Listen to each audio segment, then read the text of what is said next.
Very good morning, everybody, from the flight deck once again. It's Captain Nabs here with you for another Pilot's Life live on Twitch stream here. Welcome back to the show, everybody. It's only been a couple days. It's only been like 5 days since the last stream, so kind of the polar opposite of the previous one where it was 5 weeks. But yeah, what can I say? This was the day of the week that I had a chance to do it this week. Next week is a definite no-go, so I kind of was like, if we're going to do another one in February, this might be the chance. So what the heck? There's not a whole lot that's happened in the sim world in the intervening week, but what the heck? Let's get out there. Let's do this. Let's have some fun. So welcome aboard, everybody. And today we're going to get going in a not a pretty big hurry, but a bit of a hurry here anyways, just because I had a little sim glitch. I had a sim crash just as I was almost finished setting up, so I had to restart the sim, which is why I'm a couple minutes late, later than I wanted, actually starting the stream and getting going here. So good morning, Hayden UK, and welcome to the channel.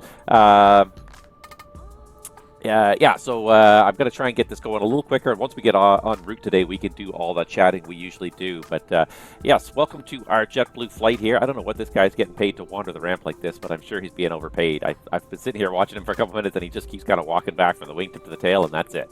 That's all he does. And he kind of moonwalks for the last second there. But it's interesting because it adds life to the scene, but if you sit here and look at it for more than a minute, you're like, yeah, he's just on a loop.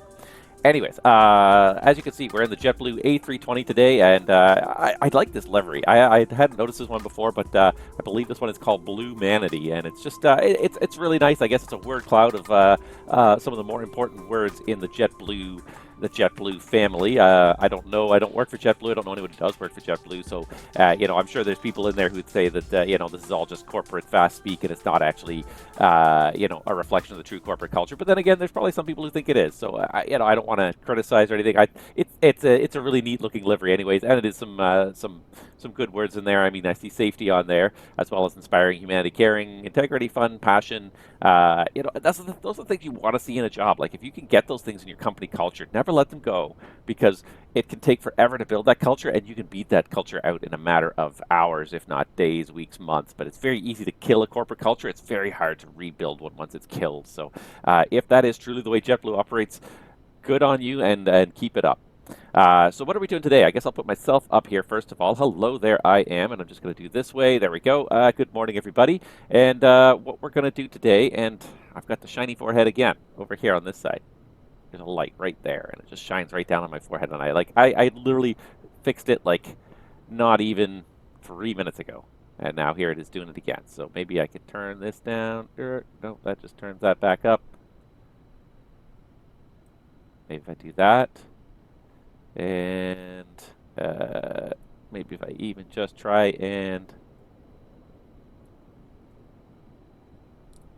do that a little bit. There we go. That seems to have... I still got a shiny forehead, but at least it's not transparent now. So what are we doing today? Well, today's flight, to get it going here, and I don't seem to have it... yes, there it is. There it is.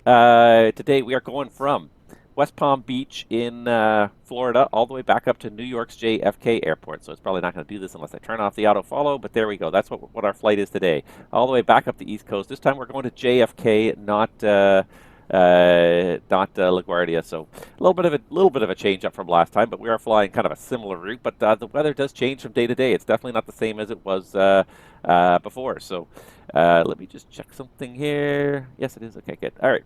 But yeah, so that's what we're going to do today. We're going to try and beat the snow. I think we are going to be fine for it, because it's not really supposed to start till later in the evening today in New York. Even Philly, our alternate's not supposed to start kind of till late afternoon, maybe early evening. So I don't think it's going to be much of an issue. But there is kind of that impending sense of doom that that storm is that there is a storm moving into the northeast, and it's going to be kind of lousy starting overnight tonight and probably into the morning hours. So let's get this show on the road so we can get out of here on time at 10 a.m. or sooner if we can even do it.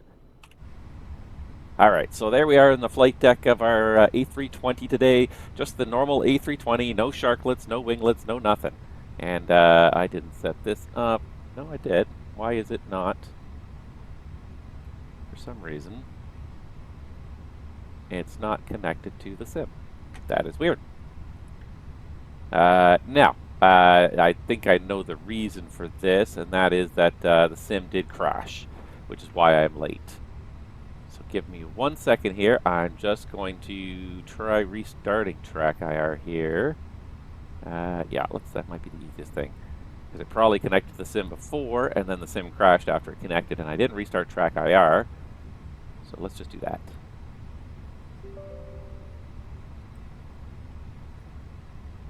And that should hopefully get me up and running. Here's track IR again. I'm just going to drag it on the other screen so it's out of the way. And there we go. Yep, that's exactly what it was. It was just because I had started the sim once. It crashed just as it loaded into the airport. I don't know why, so I restarted the computer. No, I restarted the computer, so why would track IR not want to find it, actually, now that I think about it? Weird. Oh well. Anyways, not going to worry about it. Let's get this show on the road. Today, our illustrious co-pilot is named Black Box. Seems a little bit ominous, but that is his name, apparently, according to the FS2 crew website. So let's start setting up. Roger. And I said website, I mean application. All right, so he's going to start setting up. He's got his sunglasses on, and actually the one thing I forgot to do today, and I'm going to do it right now because he's going to start messing around with this, is we're going to shut the APU down. So today we're going to simulate flight with an APU in op. If I could find the APU, why can't I find the APU? I'm having one of those days. There it is. I know it's 49, so it's weird because it's out of order. It's not alphabetical order. So I don't even know how to fail the whole APU. I'm just going to say ECB should do it, and he's not going to be able to start that APU. And the other thing you'd actually normally do for an APU in op is you'd pull the APU circuit breakers, which are usually right over here. I can't remember which ones they are. I'll have to look it up in the MEL. Where's my MEL? So here's my MEL. I had it up. And operational procedures, CDL. Yeah, I had it up here, but I don't know why. This one doesn't have it. I'm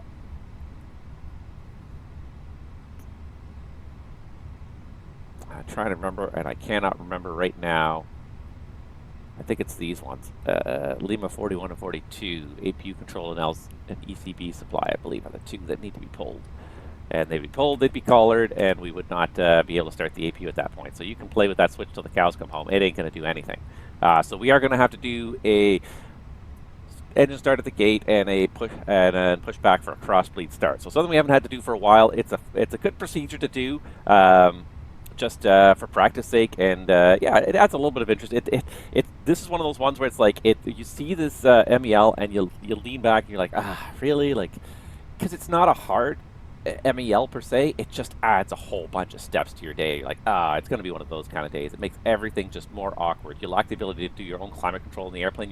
You're beholden to people outside the airplane with with heat carts and air carts and ground powered everything. So it really kind of it frustrates your day. So he's got the ADIRS in nav. That's perfect here. We should just make sure we have the oxygen on, the nav logo light on. APU is in op.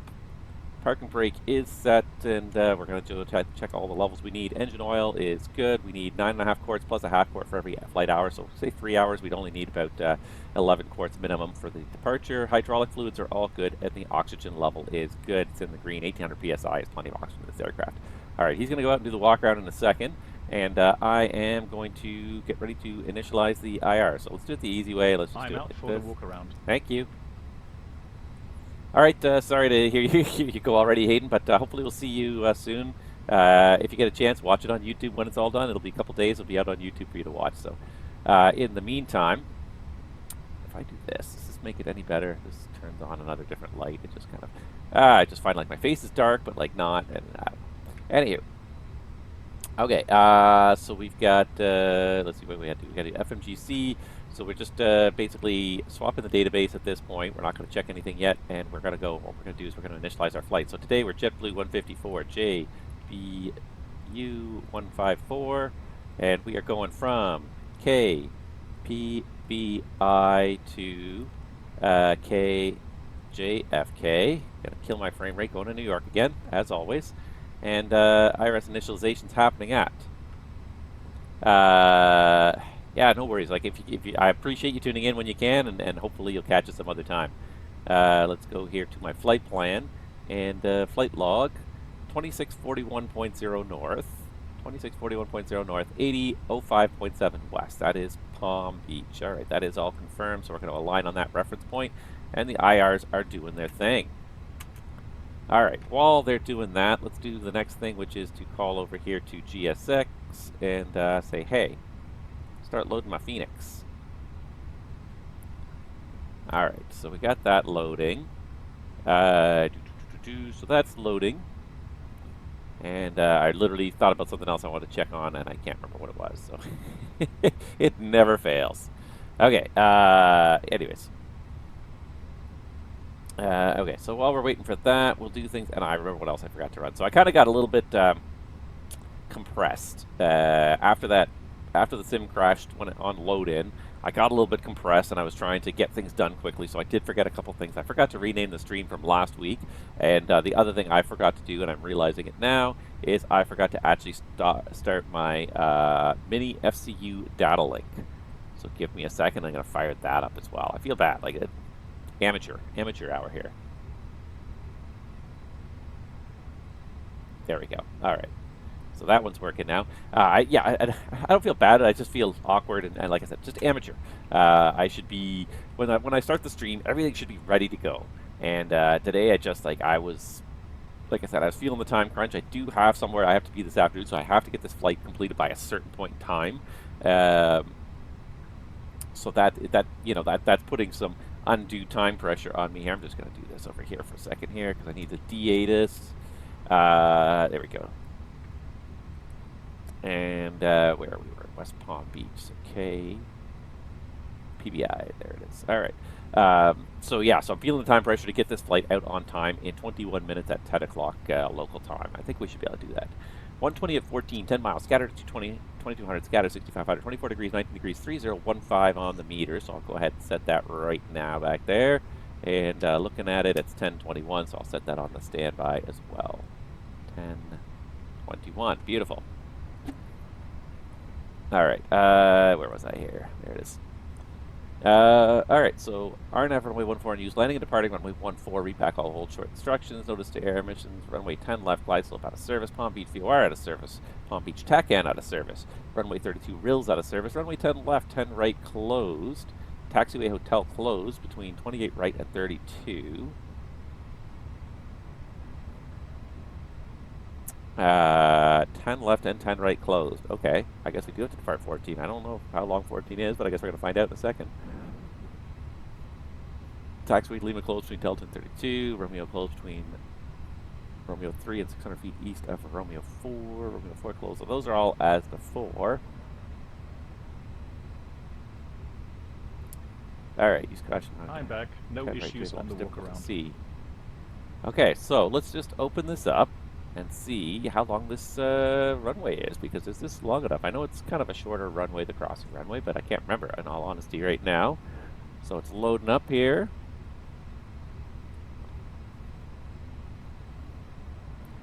Uh, 6,900 feet. I mean, it's not 10,000 feet, but it is fish for departure. So I guess we're doing runway 14 today.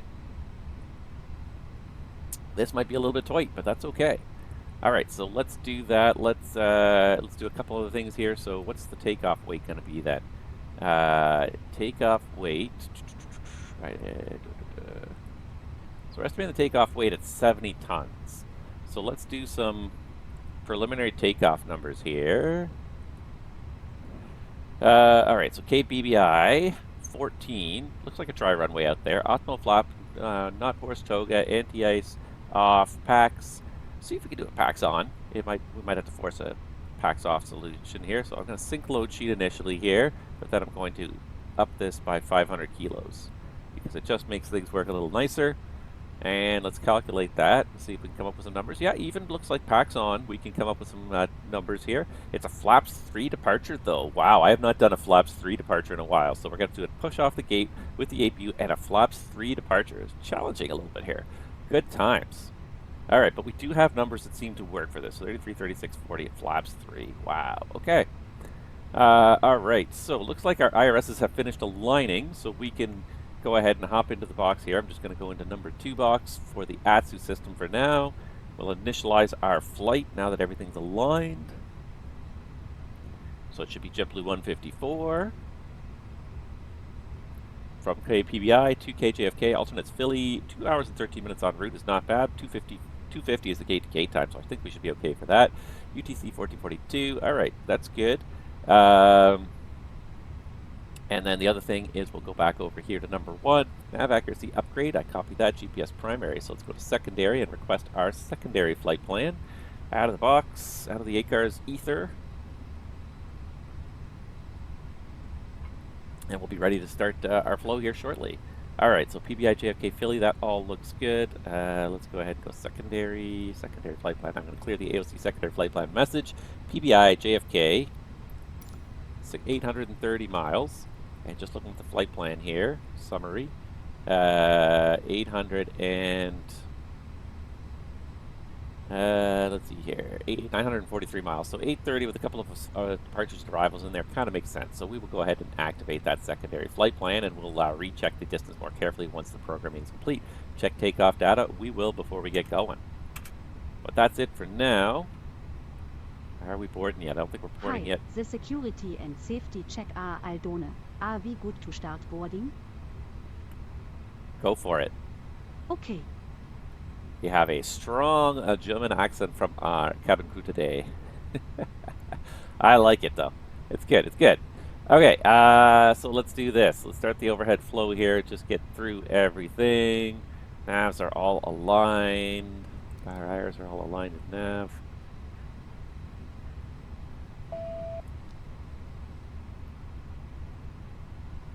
All right, we'll call it first flight of the day. We'll do everything here.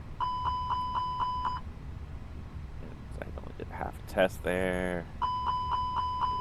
That's good. APU test, because I think about the next thing. And this is one of the troubles. It's like, you're always trying to like be proactive as a pilot and think about the next thing, but you can't also forget where you are right now, what you're doing right now while you're trying to think about the next thing. And that is the challenge, is being proactive while also still living in the now and making sure you're dealing with the now. All right, if refueling is still in progress, this is a 320, so I'm going to turn off the mode select. And batteries, we're going to go ahead and put those off. And what am I doing here? Not engine, ELAC, the other E page. There it is, that's the one. All right, so we should see less than 60 amps within 10 seconds. And we saw very low amps there, so obviously those batteries are nice and well charged. Good stuff. Generator fault lights are normal. We pretty much always turn these down because otherwise people will complain. We'll do pack 1 off today. It doesn't really matter anyways because we have to start at the gate. All right, APU bleed. Why is the APU bleed on? Oh, you probably turned the APU bleed on when you sat back down, forgetting that our APU isn't on, buddy.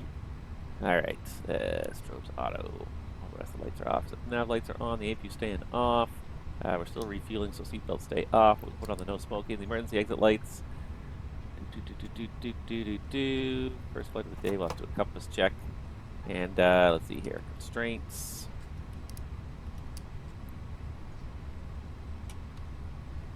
All right.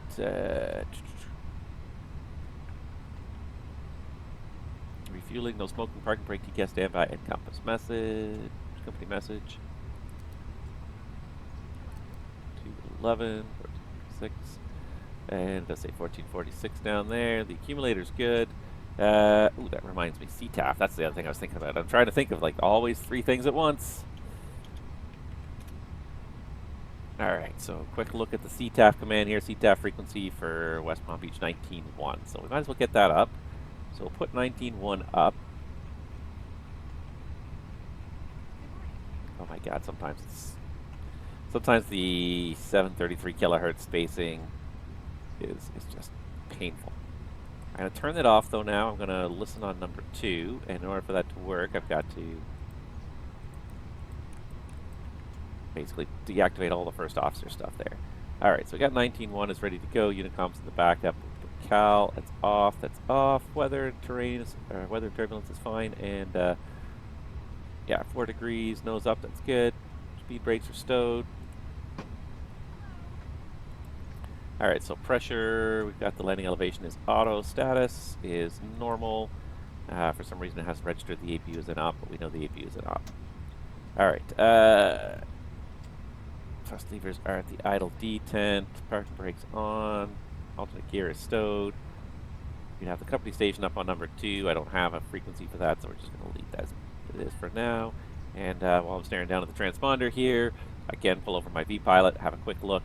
No controller online. Please squawk 5704. So 5704. 5704. All right. And with that, we can just do a quick flight instrument cross check. 1FT2, altimeter 3015 inches indicating 20 feet, 3015 inches, or the metric equivalent indicating about 20 feet, 3015 indicating 20 feet, and Palm Beach is, should always double check that against field elevation. In order for RVSN to be valid, you've got to be within 75 feet of the field elevation. Now, given that I know Palm Beach is pretty close to sea level here, 20 feet precisely. Bang on today. Love it. And a heading of 280. Let's see here. 281 maybe, and 28028. 280. All right, that looks good. All right. Hop in the box there for a quick setup, and we will get ourselves underway here. All right, so starting with the A320-200 with the V2527 Alpha 5 engines. Database is current until the 19th of February, and we'll say the performance factor is 0 because I've just been going with that. It makes the a little bit more fuel burn a little bit more accurate. Anything to detune? So there was a bunch of stuff offline here in West Palm Beach. Let's just quickly go to the NOTAMs and have a quick look through here. And I should have done this before we departed, but Palm Beach TACAN, and a TACAN includes DME.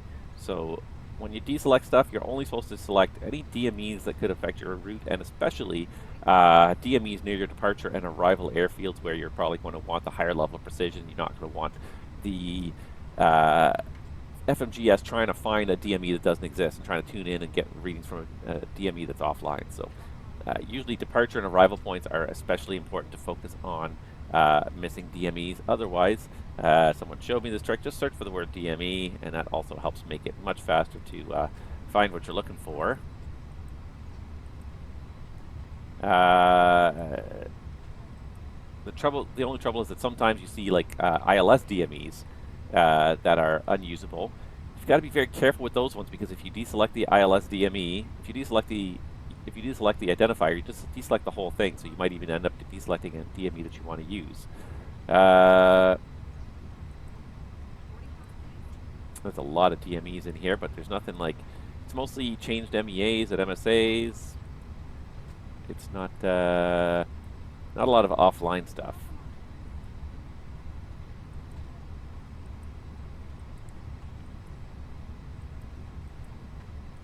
Wow. There's a lot of NOTAMs about DMEs, but mostly it's just changed MSAs. It's not actually offline DMEs. Wow. But it's so hard sometimes to find little bits of information that you're looking for in these NOTAMs. All right. Anywho, okay. So we're gonna say that that's the only one we need deselected. And we're going to go back over here to the initialization page. So again, our flight number today, JBU-154. I don't know why loading the secondary purges this out. It shouldn't.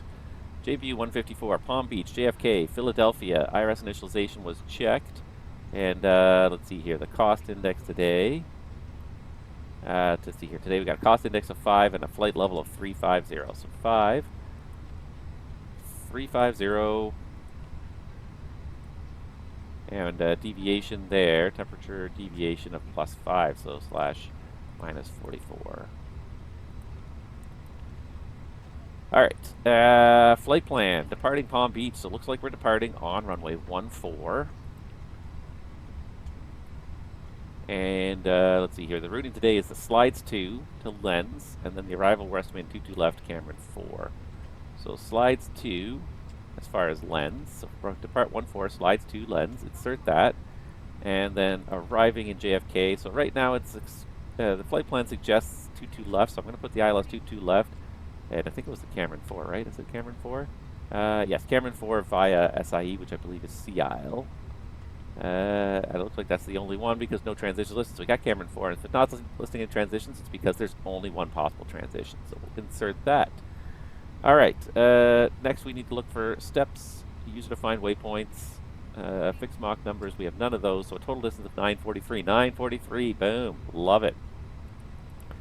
I always try this and it never works, but we're going to try it anyways. JetBlue 154, just to give it a good label. Store active flight plan. Doesn't work. Half the time it doesn't work. All right, so it's going to be a little bit awkward to check, but we're looking for, after the slides too, we're looking for lens direct Pelican, Yankee 309 to Florida, direct Saggy, direct Cheese, Quebec 133 Calda, and I'm going to put this over here on my other screen so I can go through this and just look at here, because every time I click on this, it's going to, although, actually, if I do it this way, I could do it this way, so that you guys can just follow along. You guys can follow along, right? This is, yeah, okay. I have so many kind of things going on the second screen that I don't always have the streaming layer on top, and so if I don't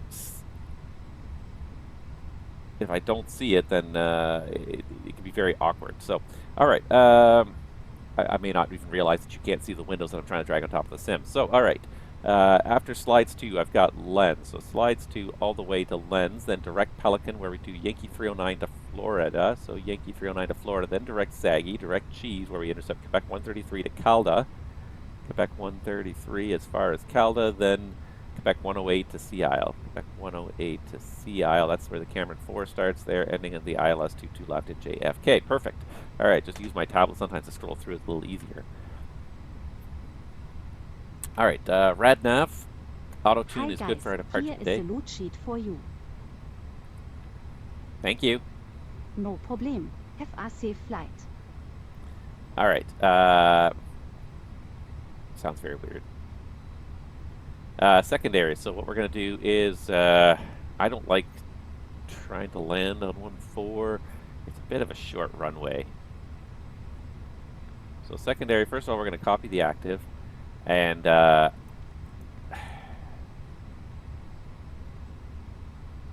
right, I'll put it in there. I'm debating between the immediate return or divert to another nearby airport, and I'm thinking like Fort Lauderdale.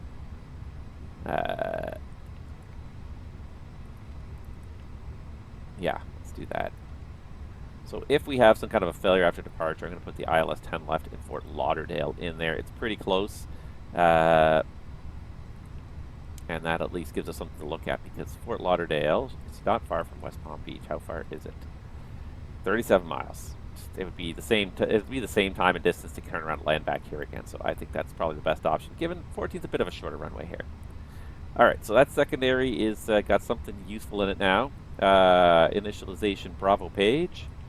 So trip time, or sorry, taxi fuel point to route reserve of 0. Alternate fuel from our flight plan here. 1.4 and 1.1 for the final reserve. So 1.4 for the alternate, 1.1 final reserve. So that gives us 2.5 as our min fuel over destination. And our ZFW, if we go over here, given that you said we're finished boarding, so there's the preliminary load sheet.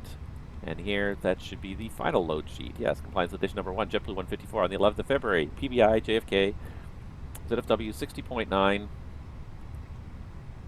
32.5. 60.9, 32.5. 60.9 by 32.5. All right, and just crank my neck up here. 9,300 kilos in the tank. Call it 9.4 even. 9.4 kilos in the tank. All right.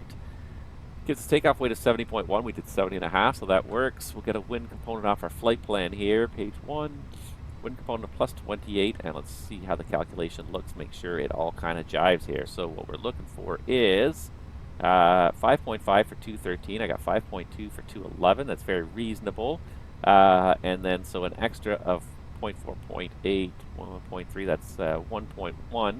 And then we're missing 0.3 here, so that's 1.4, 1.7. It should be more accurate than that, but again, I always find that like Phoenix is off by just a little bit, So within reason, in the other airplanes, I find like it can be very close to bang on. Like you can pretty much always account for the fuel. So, all right, we've requested the winds. They're blue for climb, cruise, and descent. And then on the perf page, we can go over here and we can now aircraft loaded. Thank you.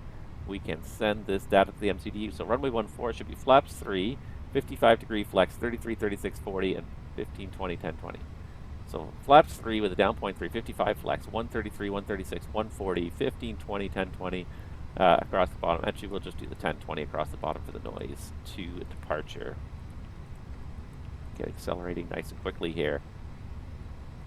221 the green dot speed. We'll actually we will not pre-select that for the climb today because I think I imagine this SID they want us to accelerate quickly. So we'll leave that for now. We'll look at the SID. We'll review that again if we have to. On the prog page, pre-flight for JetBlue 154. Flight level 350 is the cruise, 34 is the optimum, 36.9 is the max, so that's acceptable. The destination KJFK, 893 miles as the crow flies. And that's what I've got for grade circle distance, 895, close enough. GPS primary nav accuracy is high. IRSs are all navving with a 0.4 bias. All right, we don't have any clearance today. We do not have any ATC online in South Florida, unfortunately, so we are using the squawk code 5704 assigned by VATSIM. And then a quick fuel load logbook check. So fuel is, let's see here. So fuel is, let's see here, it's boarded, should be balanced. It's pretty much balanced between the two sides, recorded. Oh, shoot, and you know what I didn't do today? Well. You're actually supposed to add an extra 100 kilos of fuel if the APU is an op because the whole start process with an APU and op takes a while. It's an awkward process. It takes a while, and my head is just getting shinier by the minute here, I swear. Maybe I should turn this off. Maybe that's better if I turn that off. No, that really did not make much of a difference. Ladies and gentlemen, welcome on board today. As you look at your assigned seats, please place your smaller items under the layers in front of you to provide more room for larger items in our overhead compartments. If you need assistance, contact the flight attendant. If you are unable to accommodate any item in the cabin, please bring it to the boarding door and we will check it for you. Also review the safety instruction card in your rear pocket. If you are the That hole in my head is really starting to get annoying. also review the exit area.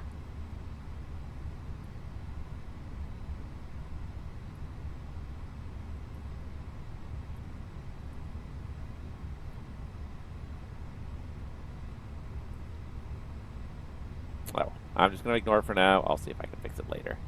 Anywho, it's just a stupid shiny spot right here. If I hold something right there, I can stop this light shining on my head. Got too much light in this room almost. Okay. Yeah, stop distracting yourself with stupidity. Well, you really should be off the gate by now, and here it is, 10 o'clock. All right, so fuel is good. It's boarded, balanced, recorded. We can now turn on the pumps. So we turn on the wing tank pumps. We'll check the center tank value, and it is 0, so we don't need the center tank pumps on. We leave them off. We also put the seatbelt sign on. All right, so that's good. Load is, finals are in. They've been accepted, and everything's verified. And logbook's on board. We'll just do a quick check against the SID here. So let's go ahead into plan mode here. Make sure the constraints are up and pull up the charts. So for my slides 2, RNAV departure off runway 14. So let's see here, runway 14, it is. And let's just do it kind of a way where we can kind of see everything there. There we go. So it is heading 141 to intercept a course of 088 to cross Carmen at or above 2,500 feet. Then on track 051 to cross Ryder at above 4,000 feet. Then on track 051 to Arbac, 051 to cross slides at or above 10,000 feet. And just looking in the box here, I can see that all those altitude constraints are going to be met based on the performance we're showing right now. Beyond that, then it's the route as indicated. So fixed S above 12,000, Quizzer, and then lens. There's a lens. All right, and top altitude 12,000. All right, so that all looks good. Just going to put that back into arc mode. All right, so are you ready for the departure briefing? Go ahead. All right, so first of all, technical status of the aircraft. We have the MEL on the APU, which does cause us a couple of extra procedures here. Mostly it is the start at the gate and cross bleed after the pushback. So do not use the APU master push button switch off. No APU bleed available for main engine start. All packs are on board. Are we clear to close?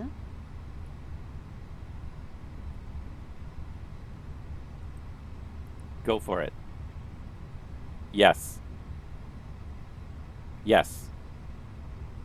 Yes, it will be a short taxi. Cleared to close. For some reason, always has trouble with this phrase. I don't know why. Always has trouble with this phrase. Okay. Where was I here? The MEL. And then, so we have to do the engine start with an air start unit, and after landing the gate, now this is ground support, engine opposite refueling port will need to be operated. So I think we're going to have ground support, so I don't need to worry about that. But we will have to do the engine start at the gate here momentarily. So let's just get through the rest of this briefing. No temps, nothing that really, well, I mean, obviously we've got the 10 left closed, so we're departing off of runway 14, which requires a flap 3 departure, which is a little bit abnormal. The departure today is the slides to RNAV departure for West Palm Beach International. Make this big enough that it's very easily visible. There you go. 10-3 Charlie. Radars required, turbojets only. And yeah, top altitude 12,000. Initial climb. Yeah, we've already covered all that. So all the routing constraints are all in the box. They're as published with the top altitude 12,000, and I do have 12,000 feet set. Noise abatement, I didn't see anything published for Palm Beach. And yeah, engine out procedure for Palm Beach will just follow the SID. It'll take us out over the ocean up to the MSA of 2,600. We'll round that up to 3,000. Yeah, performance in the box today for the left seat departure off runway 14. It is a dry runway, no takeoff shift, flaps 3, flex of 55, V1 133, VR 136, V2 140, standard transition 18,000, 1020 across the bottom for the noise 2. 221 is pre-selected for the climb. Yeah, we'll do 221. There's no accelerate to 250 quickly here, so 221 is pre-selected for the climb. Managed departure, we've got climb blue, nav blue. We'll get the autopilot on shortly after departure, and yeah, we'll have to go through the whole checklist in a second here. I'm just thinking. Are you ready for the departure briefing? Are you ready for the takeoff briefing? Any questions? No questions. Okay, I did ask that part. And let's just make sure here, departure brief. Radar required, pushback required, config 3 to make sure that they select the correct config after start. Thrust is reduced, terrain, complacency. Takeoff runways 14. What do we got here? 133, 130, 136, 140. So it does load these things correctly now. 55, 35,000. Thrust reduction altitude at 1,000 feet. That's all good. Okay, perfect. All right, so that's all been analyzed. We're not going to do single engine taxi since we have to do the cross bleed start anyways. No single engine taxi, and I've already. We'll say the briefing's already done on this pairing because I did the last one, last pairing, last flight. Let's get this whole show on the road here. All right, so we've got everything loaded. We closed the door, so the cabin door should be closed as well. We do have the external power still on, so I'm going to see if I have my checklist here. Because the... Oh, really? That's funny. Papers went flying behind my desk. I'm going to pull them out later now. Engine start with a external pneumatic power checklist. Now, this is always done as a checklist just because it's such a complicated little situation. The other thing that, just as a matter of policy when you're doing these kind of checklists is, especially anything with the engine start, read the whole checklist first through before you actually go to do it, because there's usually lots of little notes and you want to have a good sense of what you're doing. You don't want to be reading the notes while the engine's starting. So quick engine start with an external pneumatic power checklist review. Normally only one engine started using external power, depending on the position of ground equipment to minimize ground hazards. The captain will confirm with the ground crew which engine will be started. So we're going to start number 2. We'll assume that they're okay with that. When ground crew is ready to establish the ground air source, we'll tell them to stand by. We'll do it before start. We'll do a before start check by making sure the parking brake is on, ATC is advised. We'll do the full normal before start checklist. Then we do packs 1 and 2 off, APU bleed off, engine bleeds off, cross bleed open. When ready to connect the external power, we'll tell them to connect the ground air source. So I'll have to do that in the FMG in the MCDU on this sim. When the ground crew is ready for the start, if engine 1 started first, check the accumulated brake pressure before engine start. Minimum recommended start supply is 30 psi when the start valve is open. Advise the ground crew confirm clear to start engine 1 or 2. Then we'll start the engine. So we'll start engine 2 in this case. After the engine start, we'll deselect the external power. Then we'll confirm that it indicates a fail, disconnect the external power with the External power switch on may cause injury to ground personnel. Request disconnect the external power only with the external power push button switch indicating avail. Advise ground crew remove ground air source and external power, and then when external pneumatic power is removed, we can put engine bleed on the running engine on packs 1 and 2 as required. Second engine start. All right, so yeah. Before start checklist. Oh. Before start checklist. Parking brake. Set. Takeoff speeds and thrust. V1 133, VR 136, V2 140, and flex 55. Flexing 55 degrees. B1 133, VR 136, V2 140, flex temp 55 degrees. Windows. Closed. Beacon. Staying off for now. On. Are you sure about that? Before start checklist completed. All right. The reason, and I should turn the beacon on, the reason I'm not going to do it is because it's going to throw off GSX and everything else. So, because with Fenix, when you turn on the beacon, then it automatically pulls the ground power. So I can't have that happen today. So we have to kind of kludge through this because it's not designed for this procedure. Anti-ice. Cancel checklist. Roger.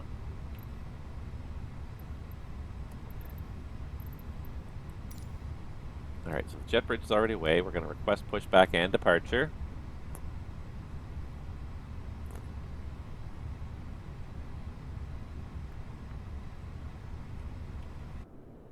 Alright, so I think they're going to go do their thing. Hello, Captain. We are ready for pushback. Alright, perfect. Okay, so when ground crew is ready to establish the ground air source, advise them to stand by and then confirm. Parking brake on.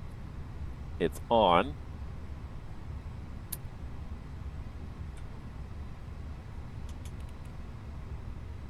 ATC advise. Well, there's no one to advise, but we would advise ATC. We're going to do a engine start the gate.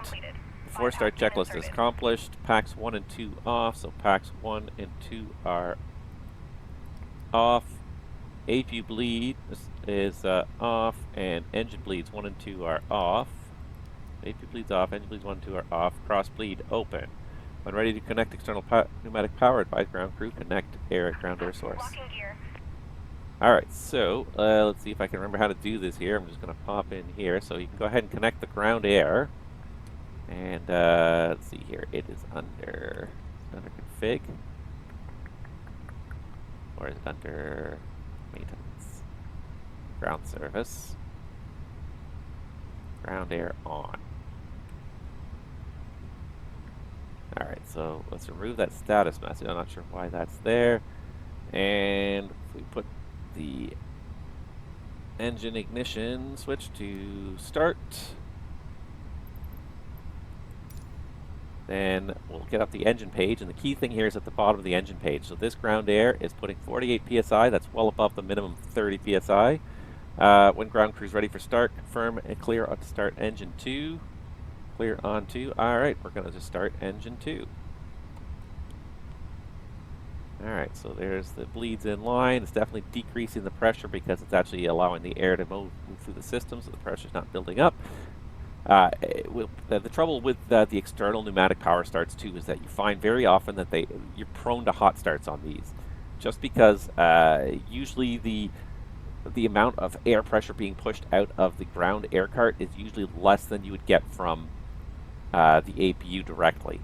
The other thing too is that it's usually a soft hose that's connecting the air cart to the aircraft, and it doesn't take a very large kink in that hose to really restrict the flow of air. So it's imperative when you're doing these air starts that you watch them carefully. You watch the temperatures especially carefully. The EGT is not you're not getting a hot start. You're not going to burn the engine out because it's not accelerating fast enough while fuel's being added. So this one looks like it's pretty good because we're already at about 50%. We are a little warmer than I think normal there, but it's not unreasonable. You're going to see that EGT start to decelerate here momentarily because the engine's pretty much at operating speed now.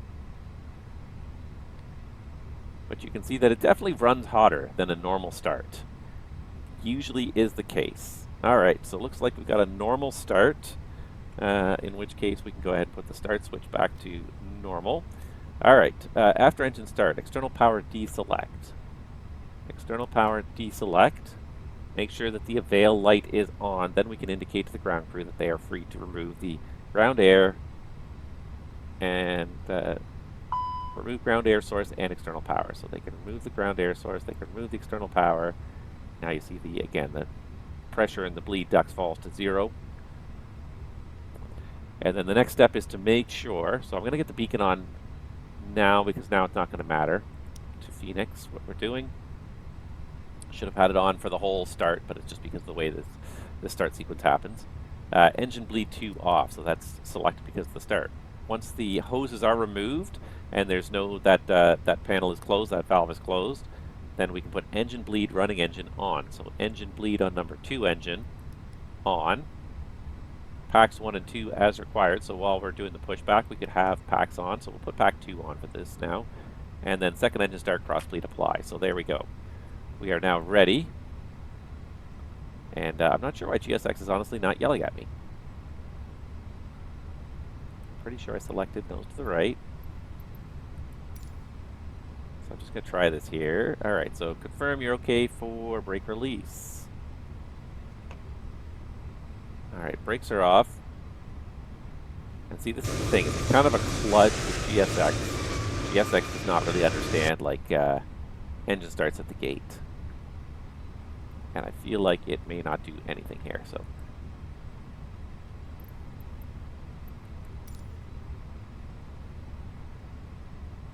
I feel like it's stuck now.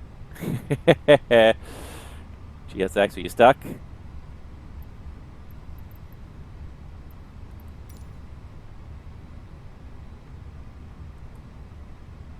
GSX is completely stuck. It doesn't know what to do. Alright. So we'll go back to my backup system, which is, of course, pushback helper. If I can find it here. Where's my pushback helper? There it is. So the brakes are off. We should be able to get going here. Release parking brakes, please. Release parking brakes, please. Commencing push. There we go. All engines clear. Start at will. It just needed a little hint, and now it seems to have figured out where we are. But yeah, GSX does not like this. It's abnormal. It's definitely abnormal. It's not normal by any means. So, you know, I understand that. It's a bit frustrating. I wish they did support it a little better, but what are you going to do? Hey, look, there's controllers out there in New York. Nice. Okay. Just making sure that my flight tracker is tracking here. So where's my pilot's life here? Let's just make sure it knows we are in the pre-flight stage here. Let's do auto follow. Oops. See if it sees the fact we're moving, because I think it knows where we are. I should have FSU IPC running because the flight tracker at the top there also relies on FSU IPC. Yeah, I see the aircraft's moving there. So, and that's it. We just hold on tight now because we can't start the other engine during the pushback because we have to increase the thrust on number 2 engine to get enough airflow. Because if you look at the bleed system right now at idle thrust, we're only getting about at 28 psi is actually not bad.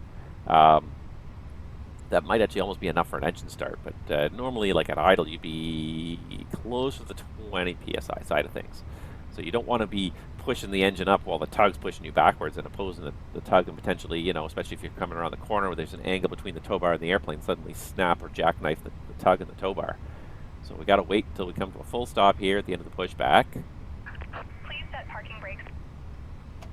All right, Unlocking gear. brakes are set, confirm the pins are moved. And again, just because of the hazard, I don't want to start that engine until the ramp personnel are clear.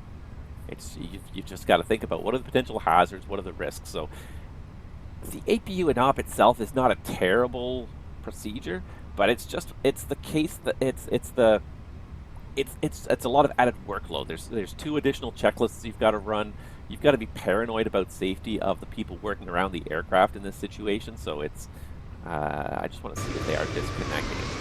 Did they walk up? Yes, they did. Okay, good. And then this person's walking behind the airplane and everything. Yeah, just because GSX is being a little bit clutched by this whole thing. Bypass pin removed. Okay, confirm we're clear to start engine 1. Left is clear, right is clear. All right, starting engine 1. Thanks, you've heard the hand signals. Have a good day. All right, so cross-bleed engine start. Simultaneous use of engine bleed supply and external pneumatic power supply is prohibited. Cross-bleed starts are not permitted until pushback has been completed, tow bars removed, and the area behind is clear of obstacles. Should have read this whole checklist ahead of time, but anyways, it's a fairly straightforward checklist you're going to find here. So before start, why does it think our cabin altitude is 32,000 feet? That's weird. That's glitchy. And maybe it has to do with the start here. Alright, anyways, let's try this. Okay, so, before start, parking brake on. It is on. And, ATC advised, so again, if there was any ATC here, we'd advise, we could do a advisory on the frequency here. There's nobody around, so I'm not going to worry about it too much. So, APU bleed off. APU bleed is off. Engine bleed, running engine on, so engine 2 is on, and receiving engine off. Engine 1 is off. And cross bleed open. It is all configured correctly. Cleared to start. Confirm the air is clear of obstacles. Ensure increased power jet wake does not constitute a heading hazard to persons or people or installation behind the aircraft. When ready, the captain directs the F1 to start the desired engine. F1 adjust thrust is applied to obtain 30 psi at the start valve before initiating and at least 25 psi throughout the start. Do not exceed 80% N2 to limit jet wake. Apply the normal engine start procedure. So this is for the CFM, so yeah, we still don't want to exceed 80% N2. So we're going to increase the thrust on engine 2 here, and we're going to go ahead and go to the engine start position here. I'm going to remove that pressure screen, and hopefully at some point it's going to come back to normal here. Alright. So there's 32 psi, so we'll go ahead and start engine 1. So we open that valve. It shouldn't fall below 25 psi. It is kind of falling below 20, so I'm going to bring this up a little more to try and maintain 25 psi. You don't want to exceed 80% N2, so we're up to almost 75% there, 76%. We are maintaining above 26 psi now, so that's reasonable for the start. So she is accelerating normally. She hasn't even reached adding the fuel yet, which is good. So we've made the adjustment before we ever got to the point where it started heating up with the fuel being added.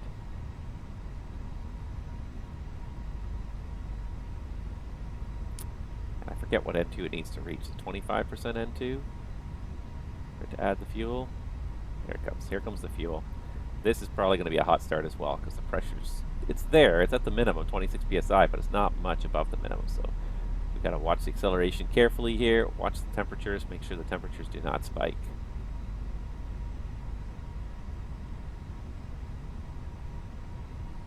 All right. She looks like she's just about to pass the normal start process there, 50%. The start valve's already closed, so I can back off number 2 because I'm no longer providing pressure to the start. The start is now self-sustaining. She's warm, but again, not unreasonably warm. EGT is stabilizing. All the engine parameters appear stable. We got a normal start on number 2, or on number 1, I should say. Where's my cross bleed checklist here? So after start, thrust lever idle. So we did move it back to idle. Cross bleed auto. Cross bleed is now auto. Engine bleed, receiving engine on. So engine 1 bleed is now going on, which is probably what that ECAM was there. Packs 1 and 2 is required. We'll leave pack 1 off for the taxi out, and after start checklist complete. All right, it's not. Sorry, it's not impossible. It just adds time. Lots of extra procedures, lots of extra time. After start checklist. Anti-ice. Off. ECAM status. Checked. Pitch trim. 0.3 nose down. Set and checked. Rudder trim. Neutral. After start checklist completed. Clear on the left. Clear left side. Clear right side.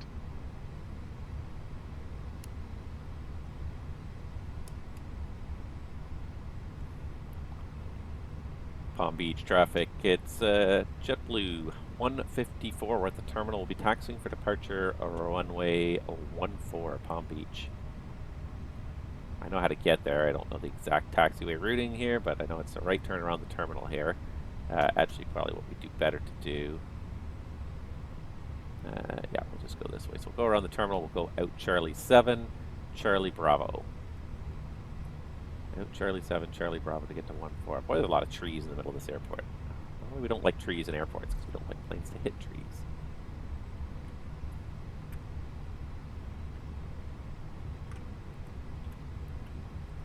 Brake check.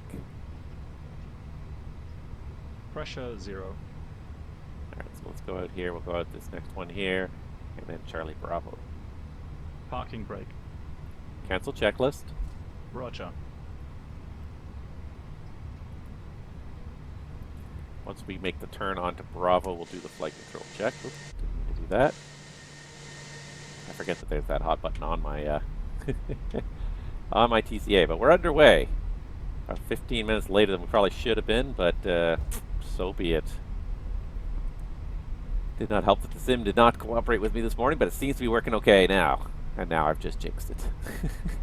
Why do I have to jinx things?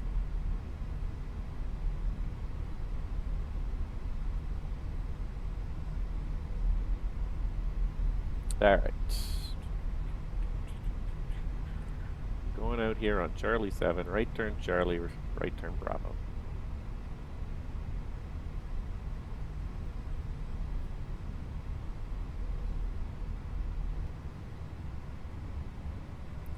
Enjoy the scenery, people, because you will not see West Palm Beach scenery like this again, and we'll talk about it when we get going here, but yeah, didn't even think about it when I was looking at the scenery last flight, but we'll talk about it as we get going here, why you won't see the scenery anymore. And I'd be happy to talk a little bit about it and understand some people's takes on it too, because I'm a little conflicted about it myself. All right.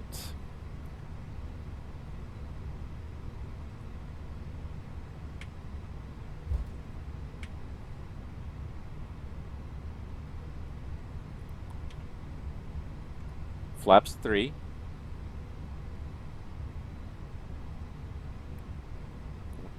I don't know why he didn't select flaps 3. He should have selected flaps 3. Flight control check. Ready. Full up.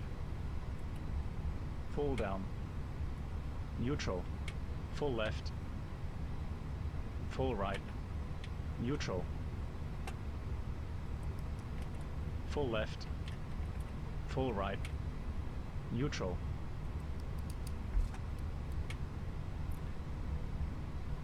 Taxi checklist. Flight controls. He's not going to do it, obviously. Checked. Checked. Checked. Flap setting. Config 3. Config 3. Radar and predictive wind shear system. On. On and auto. Engine mode selector. Normal. ECAM memo. Takeoff, no blue. Taxi checklist completed. Also again, ladies and gentlemen, welcome on board our flight today. This is the lead flight attendant. And we were not on the correct Please frequency, direct but now your we are. attention to the Ugh. cabin crew for important safety information.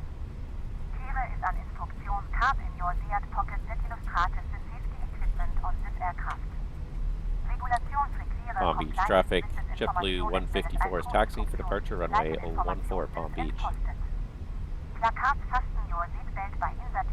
It's not bad scenery. Like, there's a fair amount of detail on this scenery, and yet it's not like punishing my frame rates completely. It's overall pretty impressive scenery.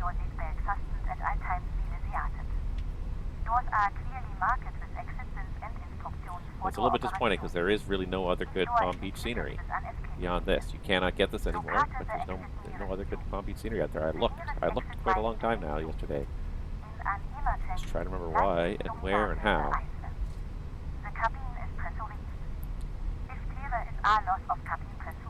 Alright. Let's say we're good to go.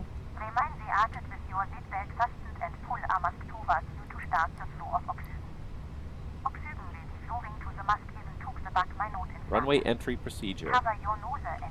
Takeoff runway confirmed. Approach path, clear of traffic. Cabin crew, be seated for takeoff.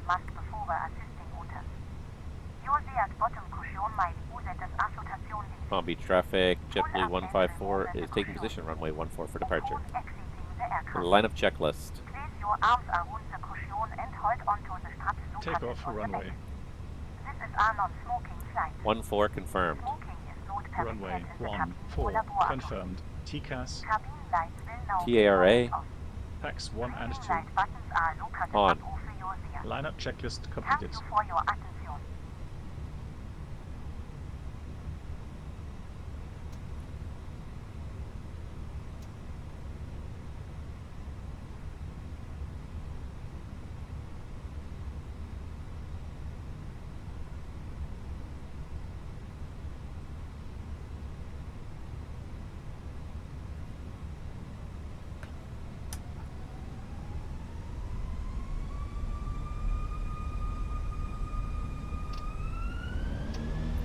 Manflex 55 SRS auto thrust blue. Checked. Takeoff. Thrust set. Check.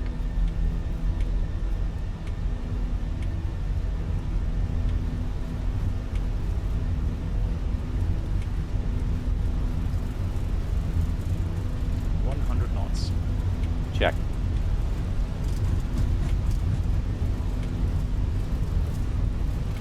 B1. Rotate.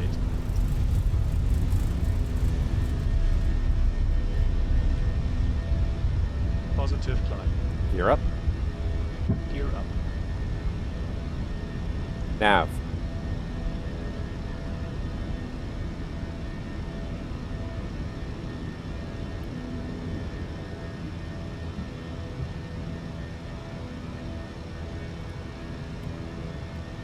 Palm Beach traffic, JetBlue 154 airborne off runway 14 left turn out northbound, final call Palm Beach. Climb, alt blue. Thrust climb, auto thrust. Flaps 1. Speed checked. Flaps 1.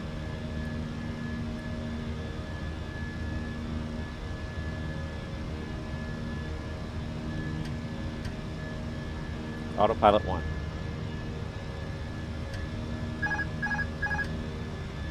Don't turn it off. I turned it on myself, but you turn it on and off for some reason.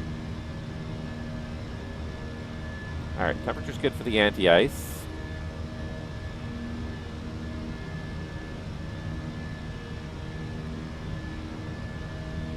That runway seems awfully short when you're doing a flap 3 departure off of 7,000 feet. I'm surprised it came back as flex.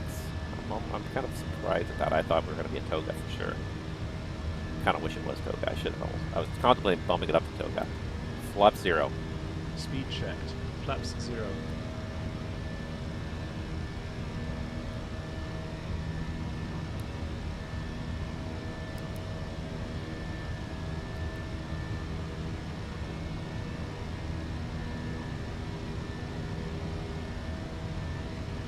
Alright, so carbon restrictions met. The next one is rider above 4,000. Once we hit rider, once we hit 4,000, I think we'll start the acceleration here, and I don't think we're going to have a problem hitting rider. Let's see, the FMGC estimates like 46 and change. So there it is, pretty much. There's 4,000. We'll go ahead and manage that speed there. Alright, we are away from Palm Beach, but yeah, that was quite the departure. Between the flaps 3 departure, which I couldn't tell you the last time I did a flaps 3 departure, and also the APU and off just to throw that wrench in my plans. That's a pretty interesting departure anyways. We got some New York Center online. Whether it'll still be there in the 2.5 hours when we get to New York is a whole different story, but it's online now. We'll hope. And it wasn't online for a long time, so it could possibly still be. We'll see. We'll try. We'll hope. Alright, so we're 5,400 for 12,000. I'm going to go ahead and, because there's no ATC, set our cruise level of 350. And there we go. Underway.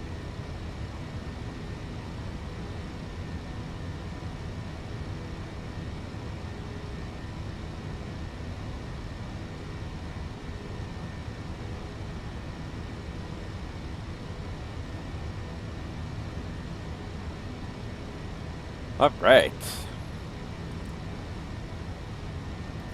Our next altitude restriction is slides above 10, and then what is it? Fixes above 12. It doesn't look like we're going to have any problem making either of those restrictions, even with an upcoming acceleration. given that we're behind schedule as well, we could also try to make up some time en route here. So once we get above transition, we'll start looking into this here. Let's see here. TAT is still plus 21, so we're still good to just continue with the anti-ice off for the time being. All right, but away we go.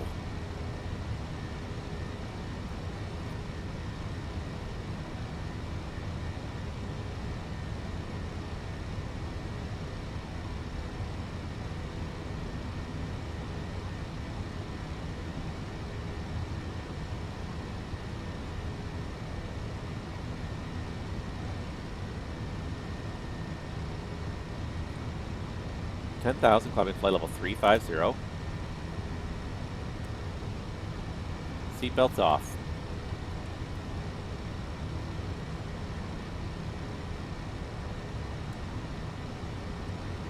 Seatbelts off. Thank you. It's good when he listens. If I can get him to listen, it's fantastic. It's just a matter of getting him to listen. All right. We are underway. Another leg of a pilot's life. My pilot's life career does know that we are in the climb stage now, out of West Palm Beach in the climb stage, so looking good. All right, and right now showing an arrival time at 12:44, 12:45, so we have a chance to pull this out on time. Uncle Wiki, welcome back, and hello again. It's been a little while, I know. We got to hang out more, we got to talk more, we got to...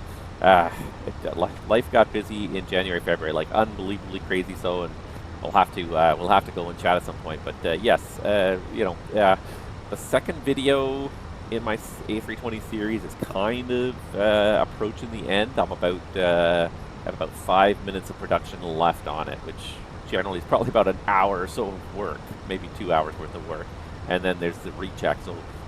Like, yeah, I believe in quality control when I do these videos. Like, there's nothing worse than putting a video out there on YouTube and then noticing that there's a glitch, an error, something, even just a little, you know, visual glitch or something in it, because it's there in perpetuity. You can't really replace a YouTube video. You can replace it, sort of, because you can upload another copy, but the other one will always still be there. You can't replace this one and have all the old, anybody who linked to it point to the new video. So to me, it's always important to really kind of focus on having making sure the video is good when it comes out. So I always do put like some extra quality control in there. I always watch the video through at least one more time after I think I'm done with it. I, you know, export the whole thing, save the whole thing as one complete file, watch it carefully from start to finish, looking at all the typing, making sure all the spelling is correct, making sure, you know, there's not audio glitches, just making sure that everything is where it's supposed to be. And even sometimes I'll go through and I'll remove little bits, like during my recording process I tend to introduce larger gaps as I'm kind of thinking about things, trying to find buttons, doing things, and so I try to shrink that down and take out some of those little gaps, little pauses, not to the point where like it's unnaturally fast, but just any point where there is a hesitation that feels, uncomfortable is not the right word, but just excessively long. Like it'll sometimes be like an 8 or a 10 second pause before I continue with the next sentence. So I'll try to make sure I cut all those out. So yeah, no one needs spelling. I need spelling. It bugs me to no end when I see things misspelled. What did I see the other day? There was an email I got for the annual gold tournament, the 65th annual gold tournament. I'm like, really? We have gold tournaments? I thought people played golf. And the rest of the email, it's all spelled golf, but it's just in the subject line of the email, it's the 65th annual gold tournament. I'm like, oh my god, like you gotta read these things. It just and I'm one of those people that like spelling errors just like leap off the page at me and are a distraction. If I read something and I volunteer to edit documents all the time when I see multiple spelling mistakes in them, because like it bugs me to no end, and I just have an eye for it. I don't know why, but my brain recognizes those patterns and sees mistakes quickly. Other people just skip right past them, don't even notice it there, but like for some reason they just stand out to me. So yeah, it would bug me if my videos had spelling mistakes. It really would. They're standard. Passing flight level 179. There's standard set. So yeah, but so I take time after I think I'm done the video. I go through the video one more time. I save it, and then I watch it like carefully, like you know, like people often watch, like a lot of people watch videos that like half watch the video. They're kind of watching, they're kind of listening, but they're not really paying attention. Good thing I didn't become an editor. Pays poorly. Yeah.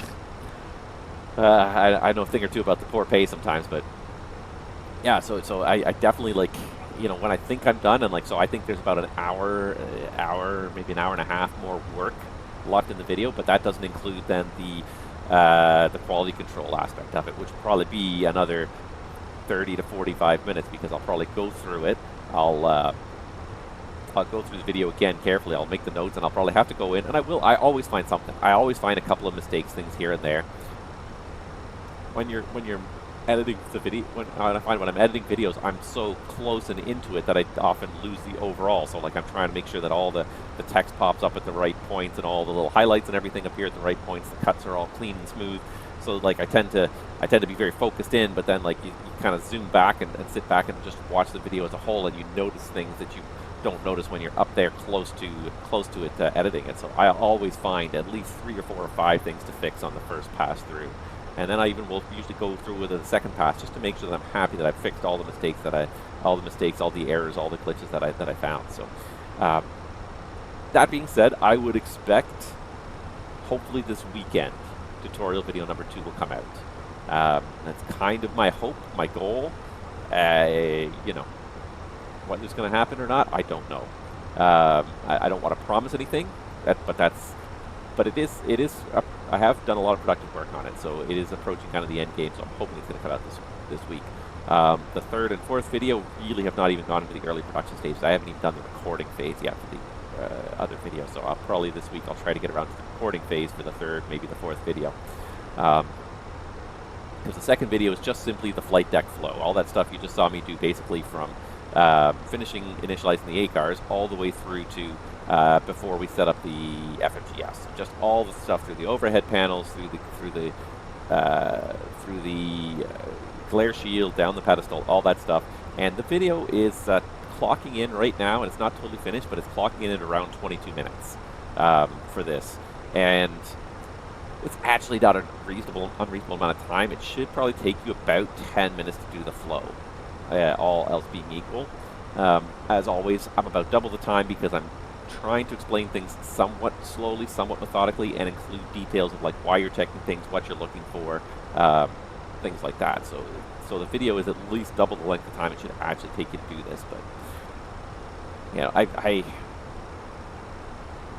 I don't have a target time in mind when I set up these videos. I really don't. Like, I would like to kind of keep them to the 20-minute mark or less, but sometimes they end up being 25 or 30 minutes for a certain phase of flight, just because there's that many things to explain. I would rather explain things thoroughly than skip things in the name of trying to save time. Because the nice thing about YouTube is that the user has the option to skip through and skip ahead, and however they see fit.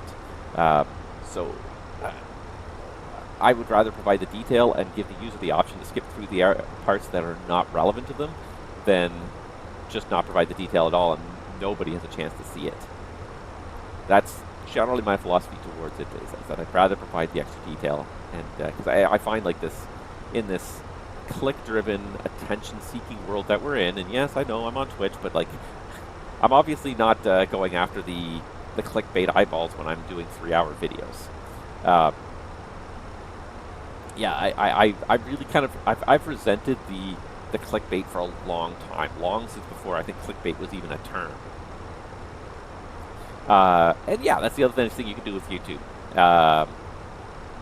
Is that, yeah, you can play videos faster. If you find that my pace is too slow, you can go 1 1/4 or even 1 1/2.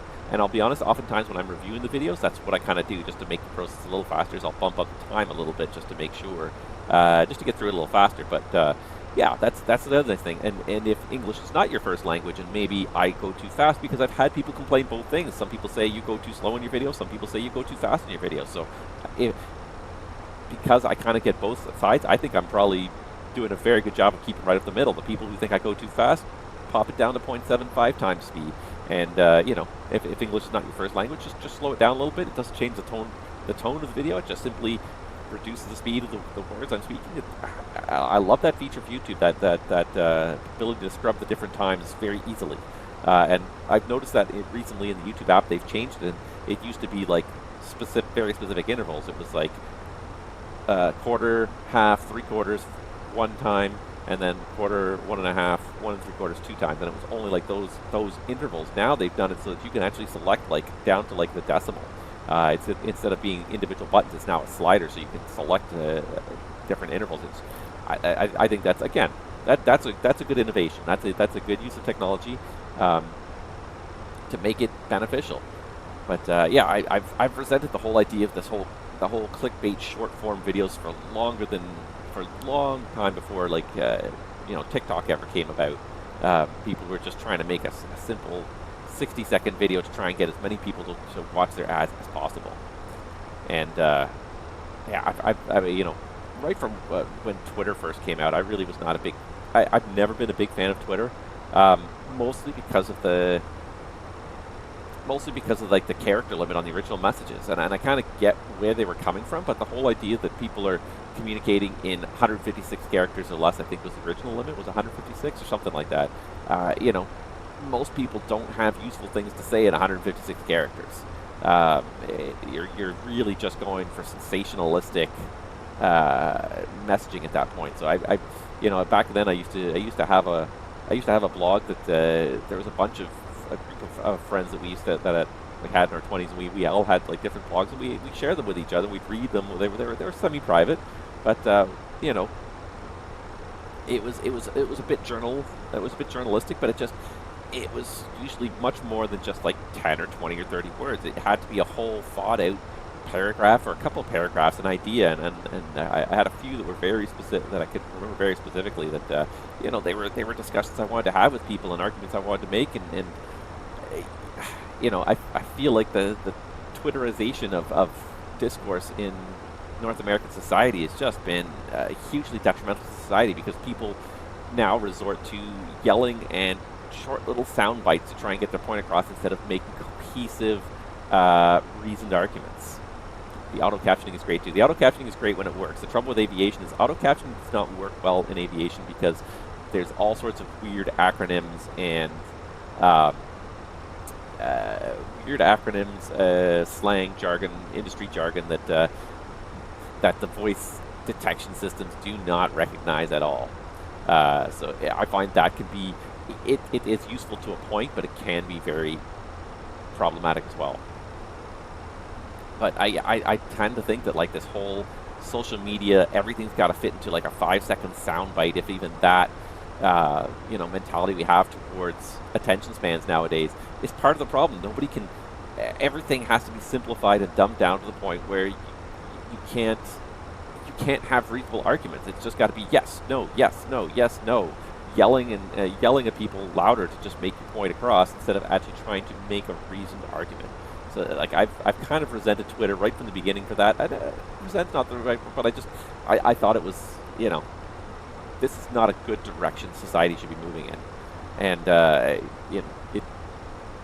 most of the other social media networks, of course, came along, and now, of course, we have the video equivalent of Twitter, which is TikTok, which is just like even worse. It's just full of so much garbage. Just can't even even YouTube is constantly pushing me to try and make shorts. Yeah, your audience would love shorts. I'm like, no, I don't think they would. I don't think anything I have to say in less than 20 seconds is probably worth saying for the most part. I don't think I've ever made a video that was less than like 5 minutes, because I don't think there's any videos that are worth. I don't think I have anything to say that is worth saying that I can't make. I can make an argument less than 5 minutes. It's not an argument in 5 minutes. It's you call it garbage. I call it learning a new dance. Yeah. Anyways, and I really wish that I could take like YouTube Shorts out of my YouTube app. Like I hate seeing even ads for the shorts. It's all like vertical profile videos too. It's like I hate having to turn my phone back and forth between portrait and landscape to try and watch. Like, I don't know, these are first world problems, but it just kind of exemplifies so many of the problems with our society that we have today, and I don't even want to get into them because, boy, we could go on forever about them. So fortunately, we're about to reach our cruise altitude. Let's do a couple things here. as we approach our cruise altitude. So let's go over here. So I want to just see what the weather's doing in JFK right now, because I'm thinking about speeding this up, because we could pull this out as an on-time arrival if we can cut about 5 minutes off of our flight now. KJFK arrival, send, because there should be an ATIS on there because it's a New York City. to go. Thank you. So let's just see. Come on, show me an ATIS. There we go. ATIS. Approaching and use 3-1 right. Keep better than 2-2 left. It's shorter, a little faster. 1 degree, 3045, scattered 13,000. So that's looking good. The other thing I want to check is the TAF for.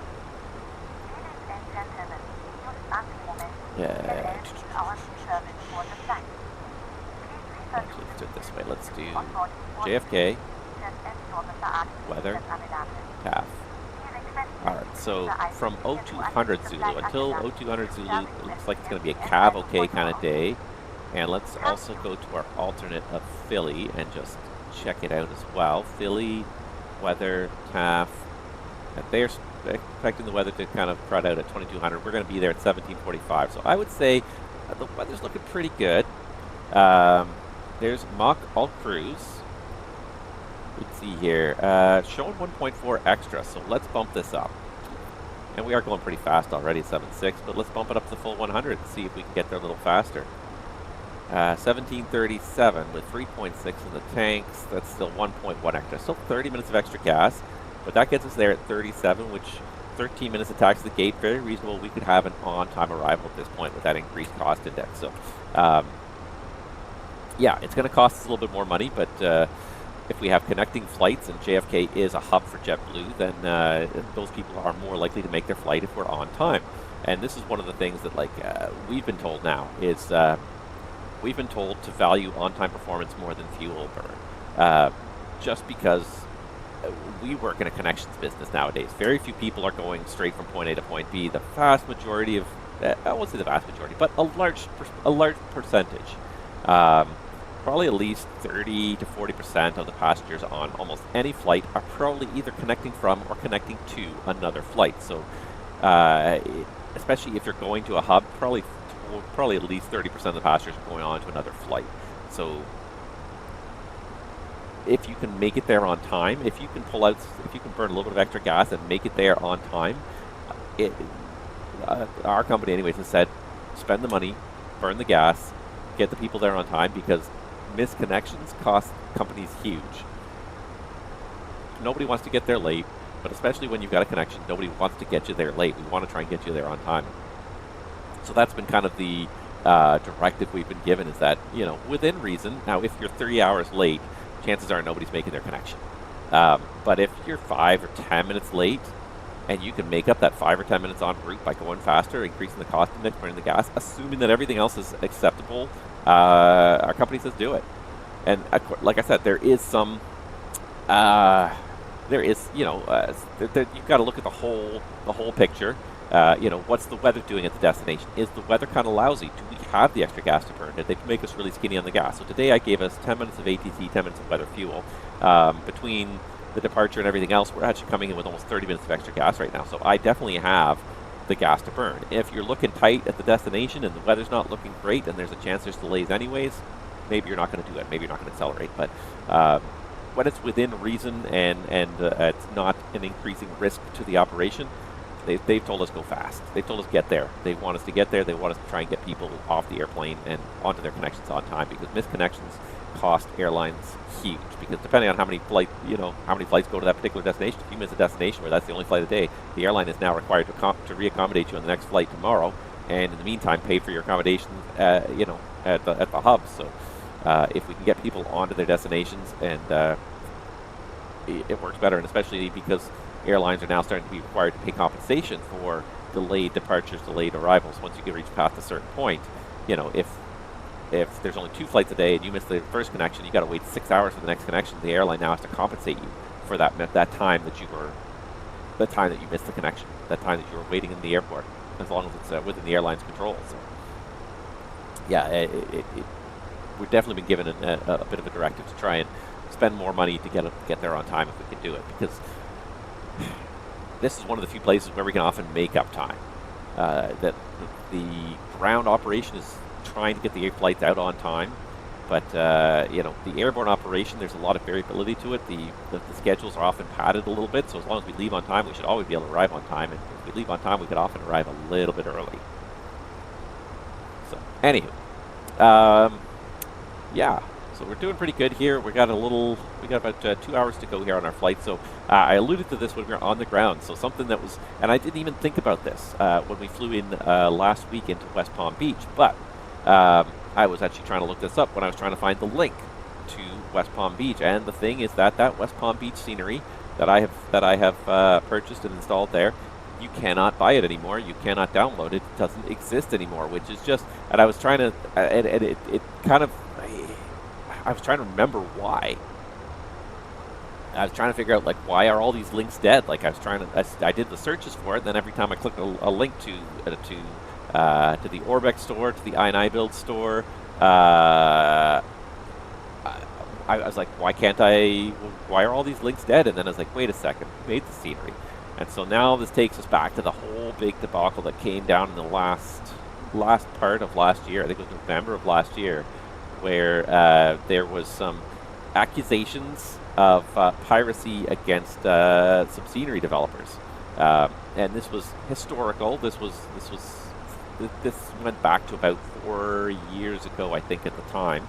But there were some reports that some users were pirating some scenery. They were caught doing it. I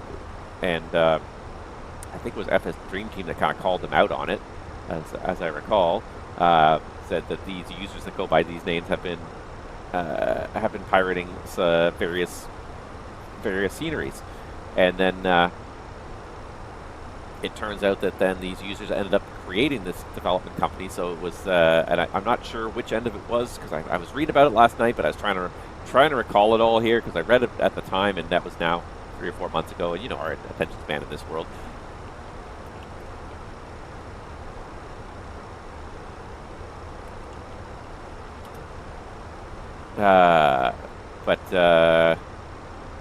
Yeah, it was so the BMWorld and AmSim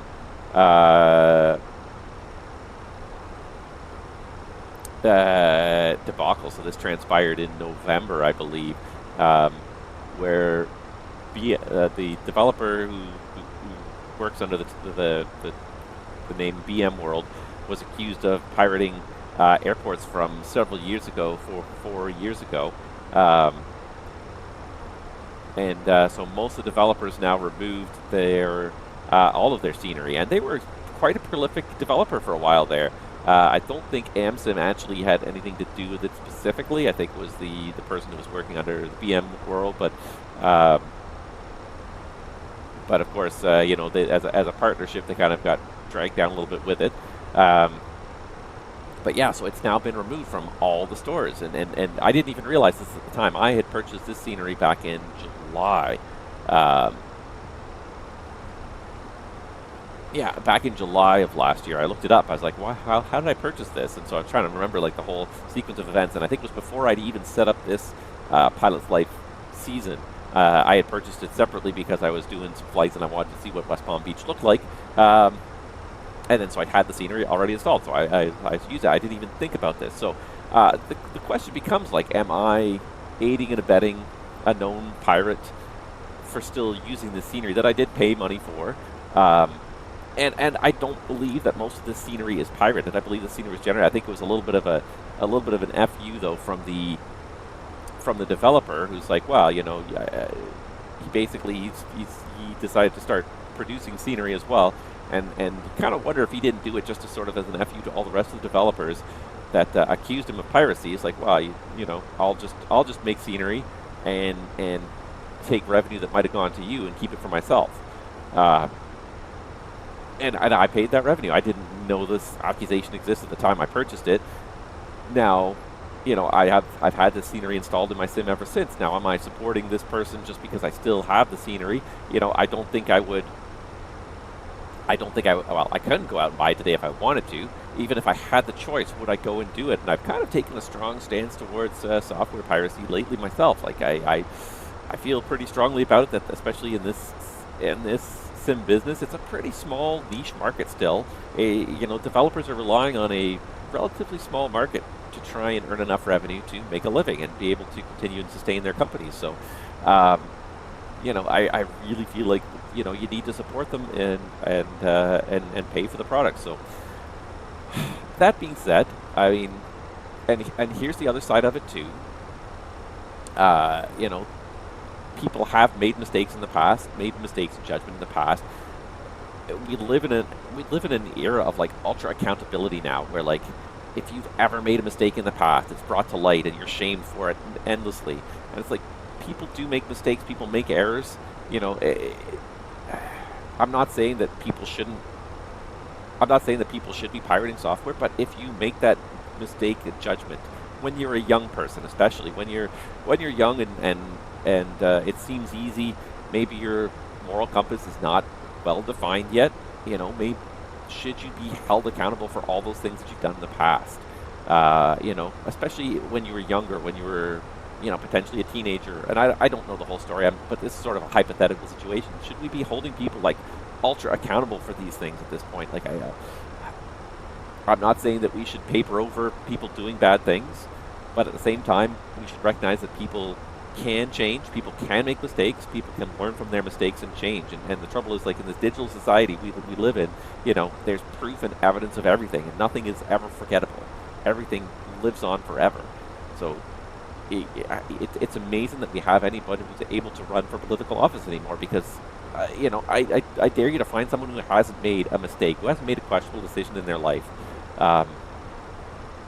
We've all done things in moments of weakness, either, poor judgment or, inexperience. Should we be held to account for everything we've done in our life? And yes, I mean, we should be in a way, but like, I do believe in forgiveness. I do believe that, like, if you genuinely regret a bad choice you made, you want to move forward from it. I'm not saying that we should forget that you've ever done anything, but forgiveness seems to be something that does not exist in the society of the instant social media cancel culture.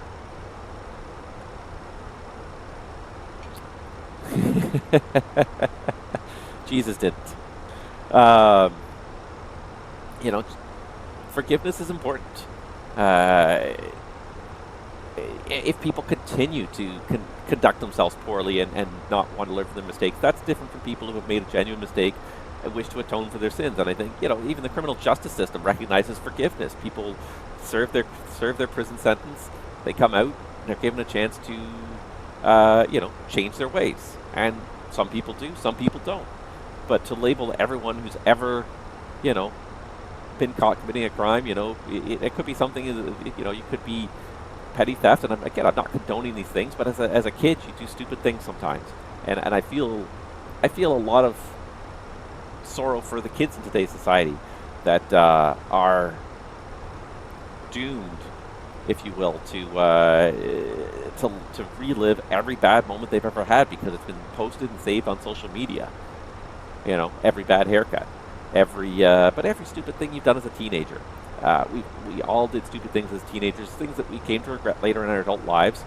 In previous generations, we had the ability to forget those things. Most of the cases, there was not photographic evidence. We lived with the memory of it. Our friends probably lived with the memory of it too, but like those things were private failings, and now every private failing is a public failing in this society nowadays. It's a bit sad for those kids, but so by me not deleting the scenery off my sim, am I supporting this person that has now been branded as a software pirate and has had everything stricken from all the stores? It's a bit of a shame because they did produce pretty good scenery. As you looked at that scenery as we were leaving Palm Beach, it was pretty good scenery. Not the highest end scenery I've ever seen, but it was definitely good. It's definitely better than the default scenery. But would I support that developer today? Probably not. Should I remove that scenery and wipe its existence from my life because I didn't know at the time when I purchased it that this person had a checkered history? It's a hard thing to say. I'd be curious to know the perspective of some of the other developers, especially FS Dream Team. I think was one that called them out on it big time. How do you feel about simmers who have purchased that scenery before this whole thing went down, still using that scenery? You know, it's like, are you allowed to like Michael Jackson years after you found out he did bad things? You know, I don't like anything he did, but I have to say I still like his music. It's hard. I don't think I could ever give up on Michael Jackson's music because I think he wrote some fantastic music. I think he had his own troubles in life. I don't think he should have taken that out on other people. Can we cancel him because of that? Like, yeah. Can we cancel him if he did good things before he did bad things? Do we cancel all the good things he ever did because he did some bad things? Hey, Hayden's back. MJ was a genius. I tend to think that he was a musical genius. Did he do bad things in his life? Yes, but you know, am I a bad person for wanting to listen to his songs periodically? Will FS Dream Team refund my purchase? I'd remove it then. I mean, you know, it's a sunk cost regardless. You know, am I a bad person for still having that scenery on there? That's the other thing. Like, it's a different thing if you're buying the scenery going forward, knowing that's a bad thing. Am I a bad person for having the scenery on there? Should I remove it now and never have it again? I don't think FS Dream Team's going to refund you on it. They probably sold a lot of scenery because they came out with a lot of airports in relatively quick fashion. I was surprised compared to many other developers how fast those two studios, the BMWorld and Sim, could get a number of products out to market. In a year, they probably released like a dozen different products. You compare it to some of the other developers that do a good job, but they are much slower paces to release because I think they focus even more on the details, making sure everything is not just reused generic assets. Like looking around at the Palm Beach when we left, like there's a lot of parked cars there. They were probably all reused assets from other airports, so you didn't need to recreate the things. And that's, you know, it does get easier to create things the second and third and fourth kind of iteration when you've got some workflows, some work processes in place. So I understand how it gets a little faster, but still, the pace that some studios are able to produce products versus others, it surprises me sometimes. You look at Fly Tampa, who was a great developer, but a very slow pace of production. And maybe it just comes down to the number of developers. The same thing with FS Dream Team. Great developer, produces some fantastic high-quality products, but a very relatively slow pace of production when you compare it to some other studios. Like MK Studios seems to release a new airport every 2 to 3 weeks. You know, some AnyBuild's another one that's just throwing airports out there left, right, and center, and airports out there left, right, and center. There's some developers that just seem to have the capacity to put a lot more stuff in the pipeline. And I've got to say, like, MK Studios is generally pretty impressive. Not quite Fly Tampa, but pretty darn good scenery. It's not just like cheap carbon copy scenery. So hard to, you know, I find it. I find it interesting to kind of notice who can produce scenery a little faster. But even for myself, like, you know, the first video in a series is always the hardest because you're developing a tone for the series. You're trying to develop not even a tone, but like a system, how things are put together, a look, and everything else. And you kind of you're experimenting with different things. And then usually the second and third, fourth video, the content is there, but like the template is the content is new, but the template's already been created, which makes life a little bit easier when the template already exists. So Pilot's Life videos, for example, like when I take these and transpose them over to YouTube, it doesn't take me very long to do it because the template already exists, and I don't change that much from one to the next. But when I started the new A320 video series, that first video especially took quite a while. It took a month or two of solid work because I was toying with different formats. How am I going to display the checklists on there, things like that, trying different things. So it takes a little while. Once I've kind of got that template in there, then the production can go a little bit faster. And when I say a little bit, I don't mean a lot. I do mean a little bit. It really is like maybe 10% faster, not thinking about the template, because it's still mostly about the content and going through and making sure everything is the way it's supposed to be. But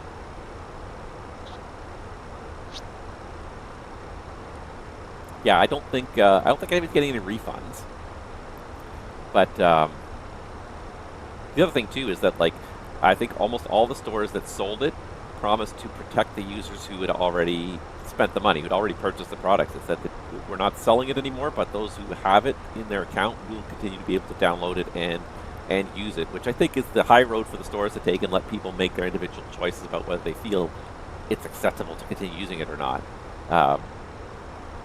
There's nothing worse than that kind of reach into your computer and delete things that are already on your computer effect that we kind of have nowadays with so many licenses that you don't actually own anything anymore. You just have a license to use this until we tell you you don't, and then you can't use it anymore. We reach into your computer and we scoop out that software that you've already downloaded, installed, and used on your computer. And I really resent that business model.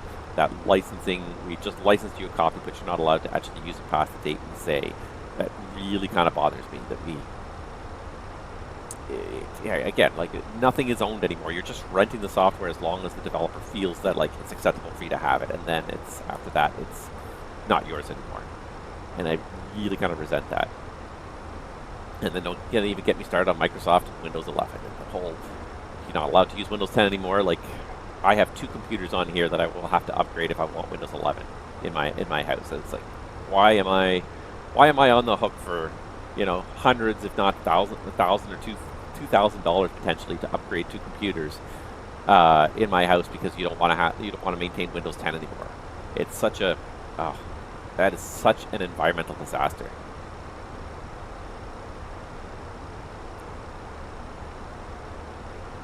Yeah, you paid for it. As far as I'm concerned, the pirating issues on software developer, not the end user. Yeah, and yeah, at this point, the money's spent. It's not like now I can go back and re-spend the money with somebody else. The money's spent, so it's one thing when it's it did seem a little bit like they were trying to divert money from the other more established developers by just producing a whole bunch of scenery really quickly to try and again corner the market and steal the limited pie of simming dollars that are out there. But yeah, now that the money's been spent, I'm not getting the money back. It's not like I'm taking away from the other developers at this point anything that hasn't already been taken from them. So yeah, I probably like at the end of the day, like I feel okay with the Palm Beach. Like I bought it, not like I said, I bought it before this whole thing went down, and it's decent scenery. That's the sad thing too, is that this guy is a pretty good developer. He made pretty good scenery, like and certainly like West Palm Beach, like there's plenty of airports out there that like these are the only ones. Even legally, the wrong developer doesn't sue the user; they sue the company that pirated it. Well, oh yeah, absolutely. And I'm not saying like legally, like it's I'm in trouble for owning this product or anything. It's more just like am I, from an ethical standpoint, am I supporting this person by having their product still on my computer or not? That's kind of I'm coming at it more from the ethical standpoint, not from the I think I'm in legal trouble or anything standpoint. I paid money for it full. I paid full. I don't think I paid full price. I probably bought it at a discount, but whatever. I paid for it. Yeah, it's more about the ethical. Like, am I supporting this person by still having the software on my computer? So, but yeah, interesting moral conundrums in this day and age. Anywho.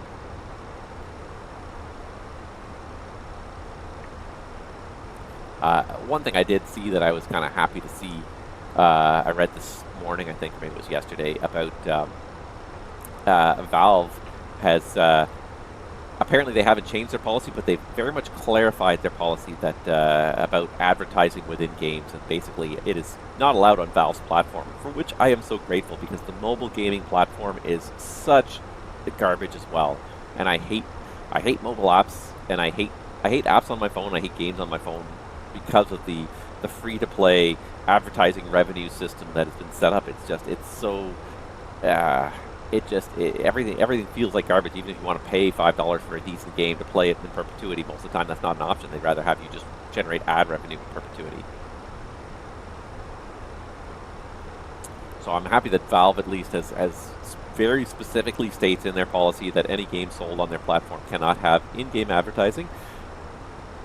In a sense that the in-game advertising cannot block access to any part of the game or be required to access improvements to the game or anything like that. So things like billboards in a game, like if you play Cyberpunk and there's an ad for a real product in there, that's acceptable because it doesn't block you from doing anything else. But previews, menus that require you to watch the ads to even get to the game menu, or to progress to the next level, things like that are completely banned on Valve. And thank God somebody has stood up and said that this is just a terrible policy. If you want to make your game available for free, fine. DLC is acceptable, but having to watch ads, and so many of these ads are just so garbagey now. And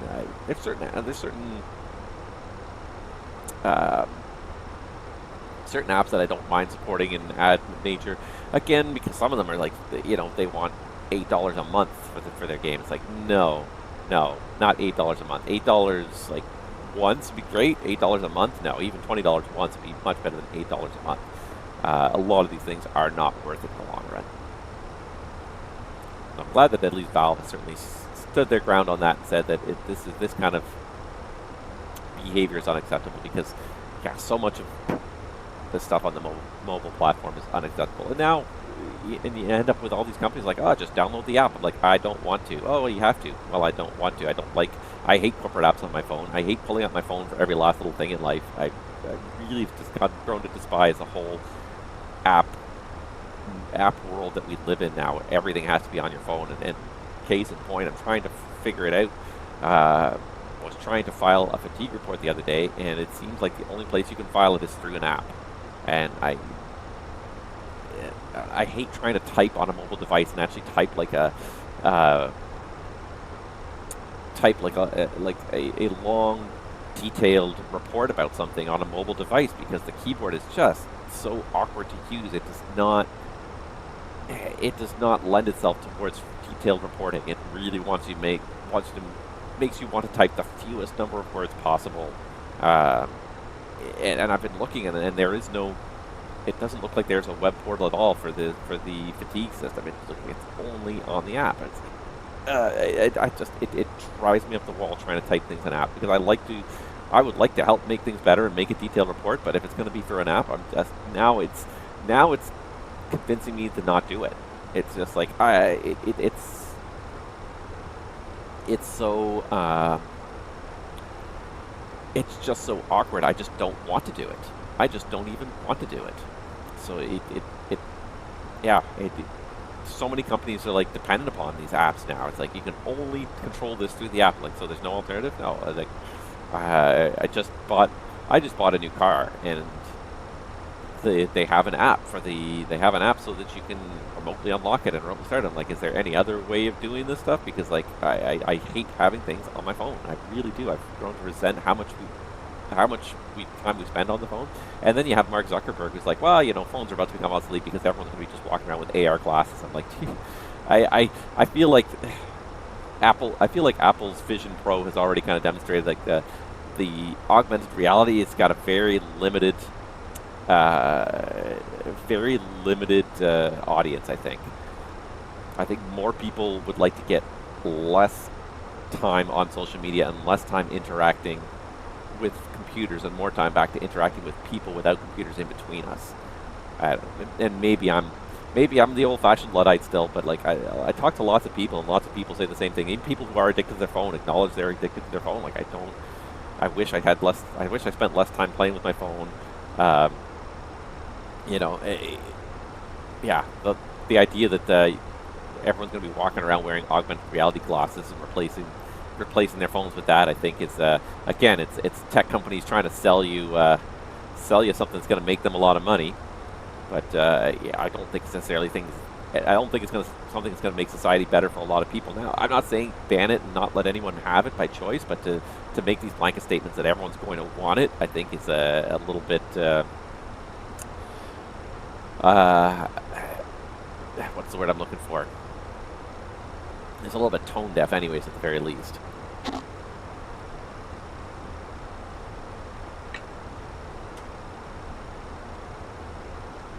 Just going to see if we got any ATC. New York Center still online. Atlanta Center off to our west, but I don't see. I think we go through.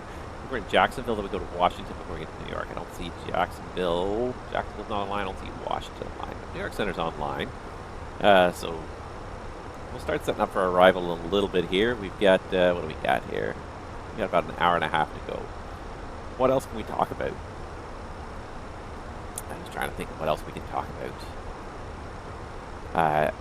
The fact that I did a stream 5 days ago means I don't have a whole lot of new topics. There isn't really too much I saw that transpired in the sim world in the last week. It's been kind of quiet lately. Airplanes that interest me, I think was it Flight Factor? Flight FX that released a Piaggio P180. That's an interesting little airplane. That is a really interesting little airplane. That's one that I think might be fun to try out. Very, very unique aircraft. Just gonna look through here and see if there's anything recently. I haven't looked for a day or so, but some updates, some scenery releases, but nothing that really kind of stood out to me as like Flight FX releases the P180 for MSFS, and that's, yeah, again, like just such a unique, neat-looking airplane. Let's see if I can pull it up here.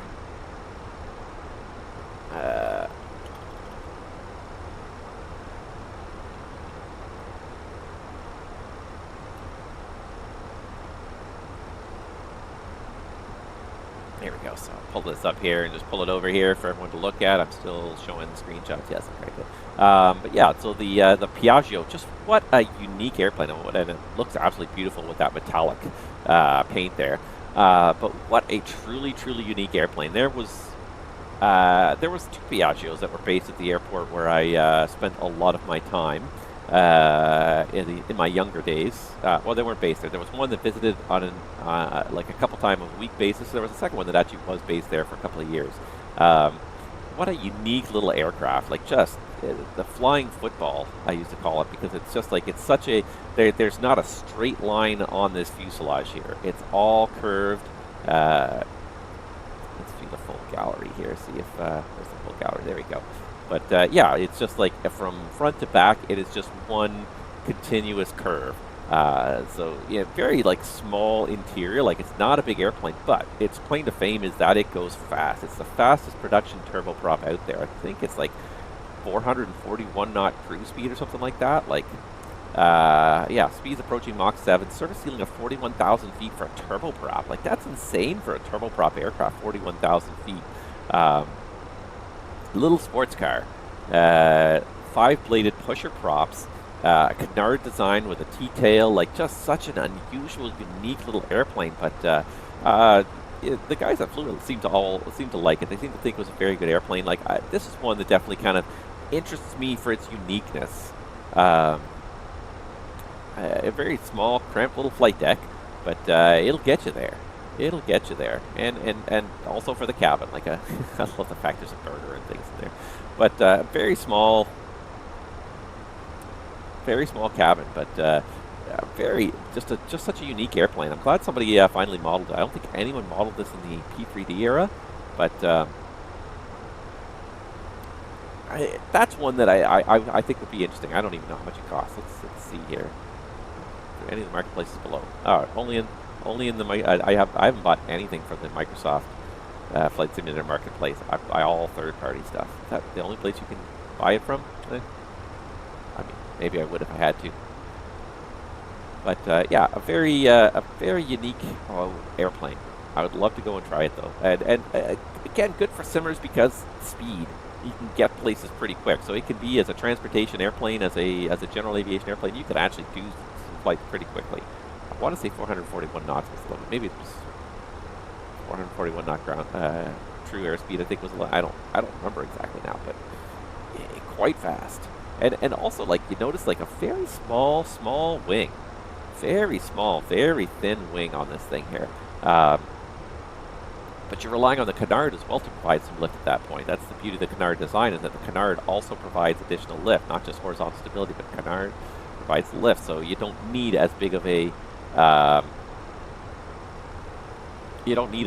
wing to support the airplane, because the canard is also provides that lift. So yeah, what a neat little aircraft. Anyways, I'm definitely interested in that one. I did end up with what did I end up with the other month? The SimsSkunkWorks PC-12 was another one. That's an airplane that takes me back to my younger days. But the PC-12 was also just a fantastic airplane from the pilot's perspective. A very versatile airplane, fantastic flight deck, very ergonomic, very well thought out, very well laid out, especially for a flight deck that was relatively simple. The only downside of the PC-12, of course, being the fact that it's a single-engine airplane. So, but if you are going to trust your life to a single engine, the PT6 is the one to do it to. That engine is practically bulletproof. You know, it's been it's been in production now for, what, 50, 60 years, since it's basically almost just past the end of World War II, I think. I'm not 100% sure now, but it's been in production for decades and decades, so now I'm curious, but look it up. PT6.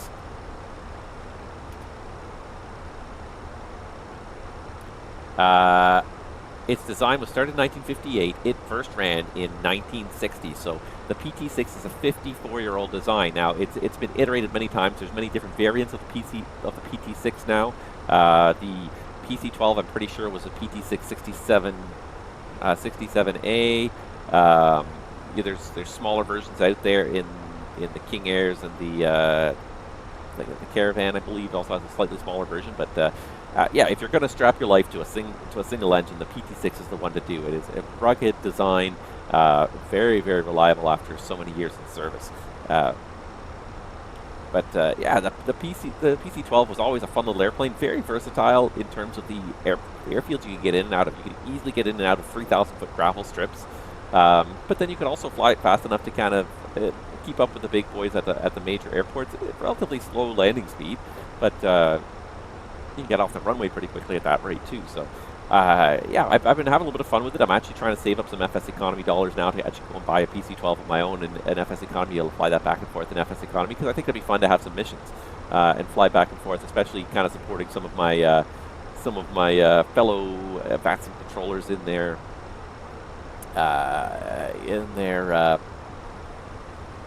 training. Some of the smaller airfields that they end up doing training at often end up being very underserved. So the PC-12 is a great one to kind of pop into those smaller airports and do just sort of random flights around. But it can still get you there. Like, you can still do like a 300-mile trip in an hour quite easily. So just over an hour. So it's not an unreasonable airplane to take on some slightly longer legs as well. I used to fly it a lot, and we used to fly back and forth from Ontario to Florida all the time. We take all sorts of people down back and forth to Florida, and it was, it's a decent trip down to Florida and back, but especially when you consider the low fuel burn. That's the thing that makes it, as an FS Economy airplane, extremely attractive, is because it's single engine. PT6, very fuel efficient, very low fuel burn, while still hauling 6, 7, 8 passengers around. You can just make money hand over fist in FS Economy with PC-12 because it's just such a cost-effective airplane, assuming you own it, assuming you're not renting it. So I've been kind of doing some FS Economy flights, just trying to save some money. But that's the thing, is that it is quite a valuable airplane in FS Economy because it is so cost-effective that it's not cheap. I think the cheapest ones I saw were to purchase were like 700 and something thousand. So I'm just looking it up literally right now. I got nothing else to do. Pilatus PC-12. There's one on sale for $680,000 now, so that's not too bad. It's yeah, but mostly they're in the 700 to $1 million. Some people want $2 million for it. I think they're going a little. It's funny when you see like the range of sale prices. You know, you're competing with everyone else on there. Like, unless your airplane has something specific to offer. And the thing about FS Economy too is that the airplanes are pretty generic, especially when you get the higher end airplanes. They have to have the full IFR package. It's not like you're buying an airplane without the IFR package. The only thing that could really differentiate an FS Economy between one airplane and the next is the number of hours on the engine, on the airframe, how long before the next inspections are due. But so you have people here with like 800 hours on the engine, asking $2 million for it, and then you got other people asking $700,000 for an engine with 600 hours. So less hours, they're asking less money. Unless the airplane is located halfway around the world and you got to have it in your backyard right now, like, it's perfectly cost effective to go and buy it halfway around the world and fly it home in FS Economy. It doesn't make much sense to charge that much for it unless you're just doing it just to see if anyone's ever going to buy it. You know, you don't really want to sell it. You put it on the market thinking, if somebody's willing to give me $2 million for it, I'll part with it, but I don't want to part with it for less than that. But if you're serious about selling it, you're not gonna sell it for that price. Anyways, I've still got to save my pennies for that. I have been doing some FS Economy flying here and there, but yeah, January was just such a bust for flying and controlling and everything for me. And it was, yeah, managed to. I think we're going to have a little bit of a better time going forward now. I had, like I said, we had training going on, and then shortly after training was completed, the other thing was that my car was basically ready to pack it in, so I had to go car shopping. And that was an ordeal and a half to try and find the car that I wanted. I ended up having to drive 2 hours to buy the car that I wanted, even though it's a new car, but they're just not selling it anymore in this country. It's like, if none of the dealers can keep this car in stock on their lots, isn't that a sign that maybe you should be selling more of this car? You know, every dealer we talk to is like, yeah, when we get them, we sell them within like a week. Like, we can't, and now apparently they're not getting them anymore at all. But it's like, you have thousands of these cars that are not selling, and then these cars that are selling that people are calling and calling, you know, places hours and hours away, asking if you got one in stock. Hey, yeah, sure, I'll put a deposit on it without even having seen it 2 hours away because I can't find it anywhere else. Like, there's something very out of whack with the auto industry as well. What people are demanding and what the auto industry is selling is two very different things right now. I found it very weird. Like, there's this huge disconnect between what people are demanding, what people are searching for, and what's being offered for sale. It's very weird. I was not looking forward to car shopping just because of that, and it was a long and awkward experience. I'm happy to be done with it. I'm happy that happy to kind of have the car that I wanted in the end, but it took a long time to get there. It took a very long time to get there. It took way too long. All right, so kind of a cloudy day out there. We are kind of crossing. You can't tell, but we are kind of just coming up over the shoreline of the South Carolina area here. We're basically just going to keep flying kind of northeast, just inland. It's fake controlling supply to keep prices up. See, and that was my first thought too, was that the first one or two dealers that we talked to said, yeah, this is like the last one, we're not getting any more, and so on and so forth. And it's like, part of me is like, okay, sure, thanks for telling me that. And the other half of me was like, do I believe them, or do I believe it's just a gimmick?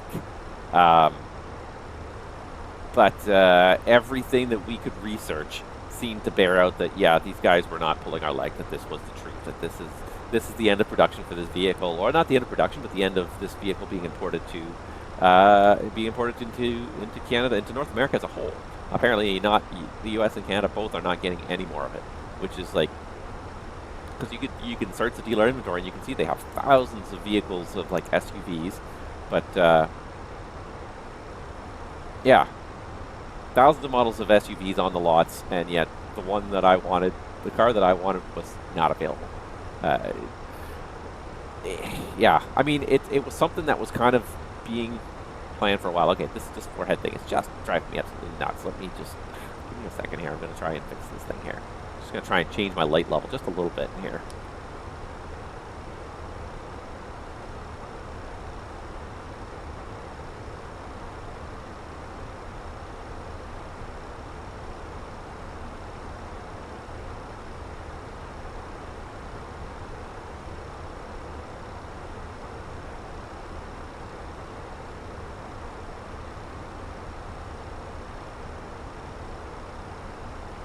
All right, there we go.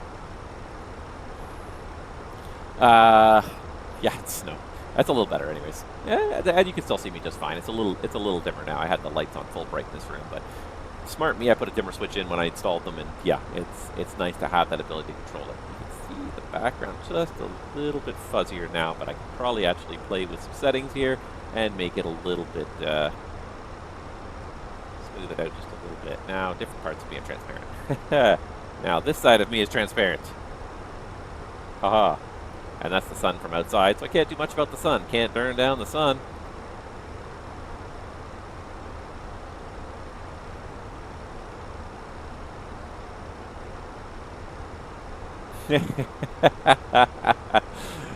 I feel like you could be more marketable if you wore a pilot shirt. I'm assuming you said shirt there because you misspelled shirt, and a pilot shirt and tie T-shirt. Yeah, you don't want me to get you don't want me to just wear the whole tuxedo T-shirt there. Yeah, maybe there's something to be said for wearing a shirt and a tie to work. You know, you make you act the part. Yeah, it's okay.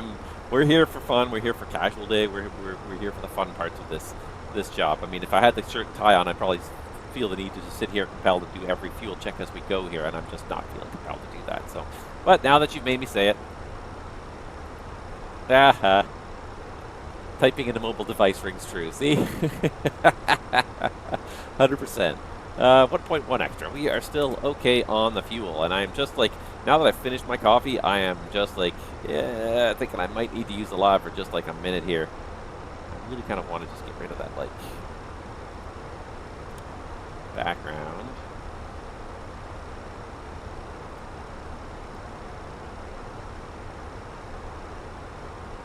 There we go.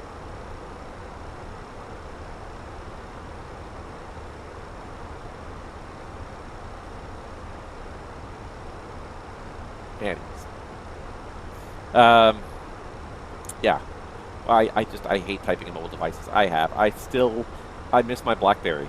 I still miss my BlackBerry, and I miss it because of the keyboard. The keyboard, nothing that I have seen that has been produced since has come close to comparing to those BlackBerry keyboards. The touchscreen, yes, it's nice to have a nice big screen, but even Apple has suddenly figured it out that buttons are actually not a terrible thing. And having some buttons on your device, not just relying on touchscreen gestures for everything, is actually not a bad thing.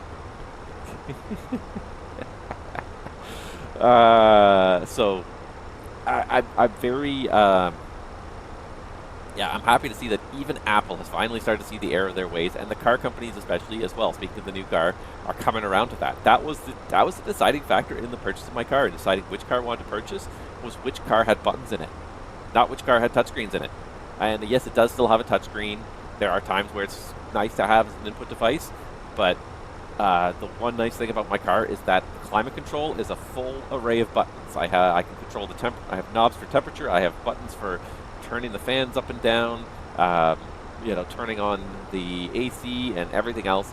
I have knobs and buttons for that, which is so much better. I have owned my new car for 6 days now. I can adjust the climate control system without looking at it already.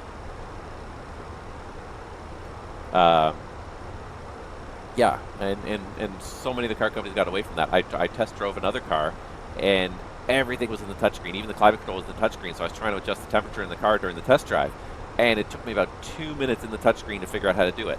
And I'm just thinking to myself, what if I was driving while I was trying to do this? Like, what an awkward interface.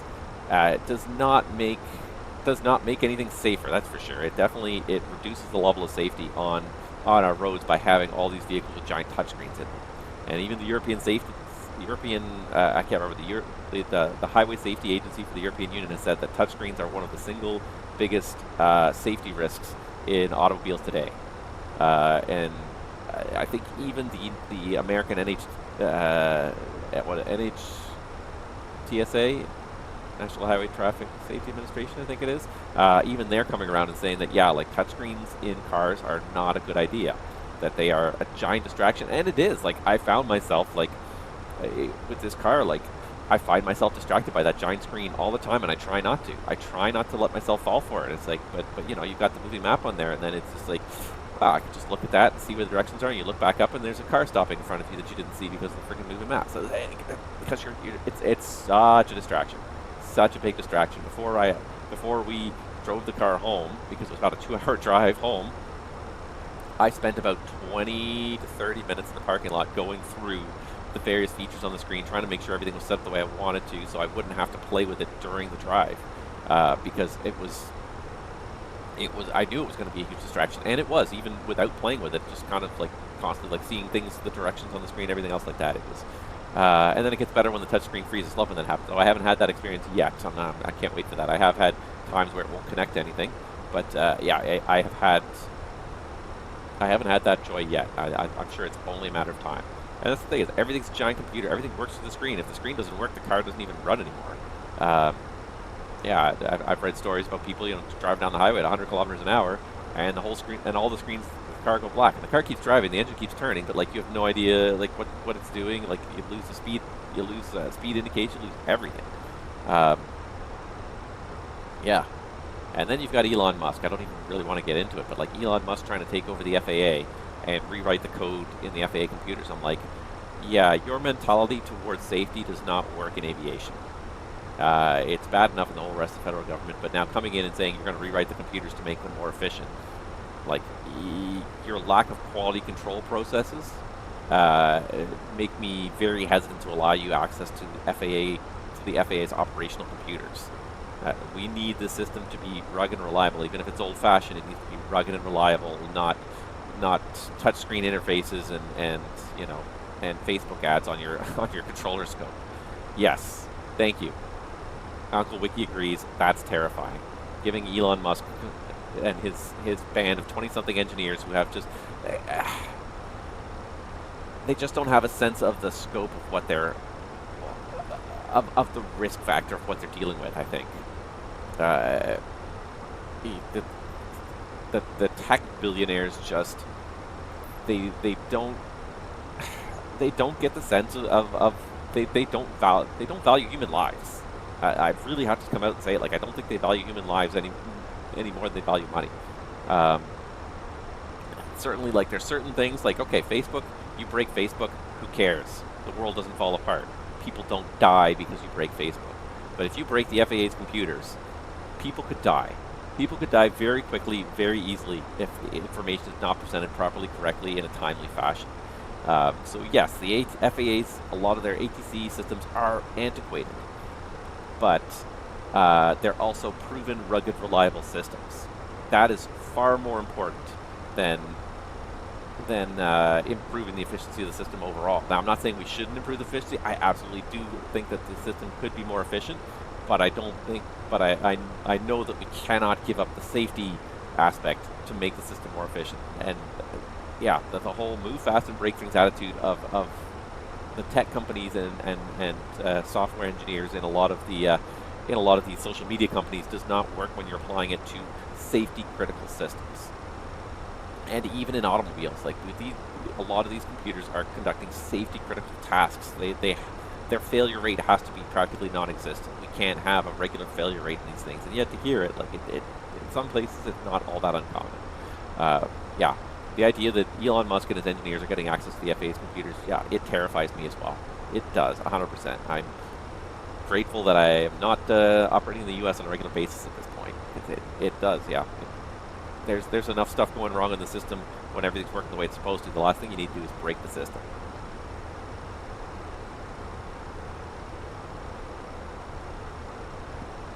And then there's one last thing too as well, that apparently the NOTAM system is no longer, in the United States, is no longer notices to air missions. It's now been reverted to the notices to airmen acronym, as if that was such an affront to anybody. I don't understand why that had to be undone.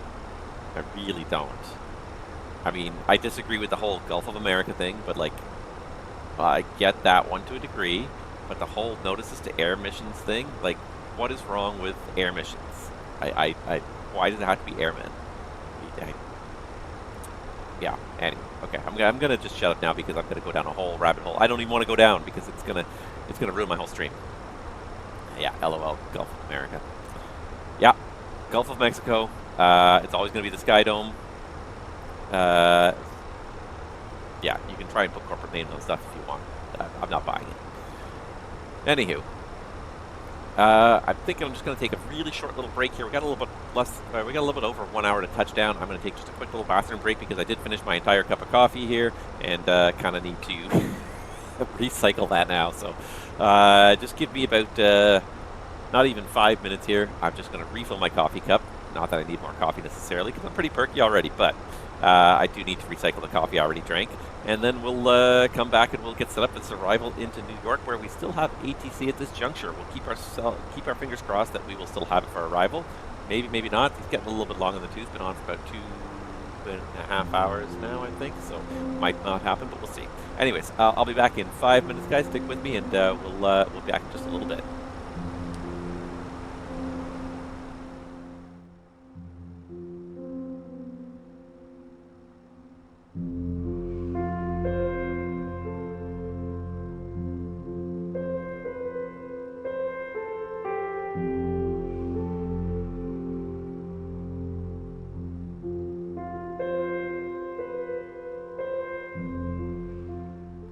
And connected again.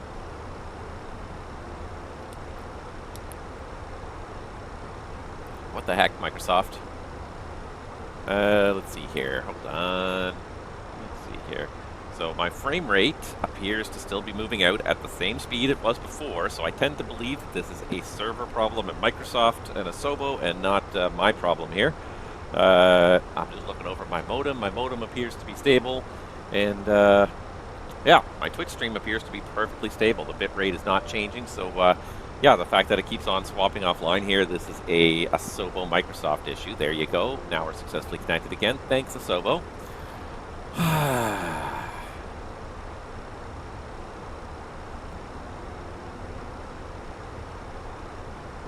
Are we doing this again?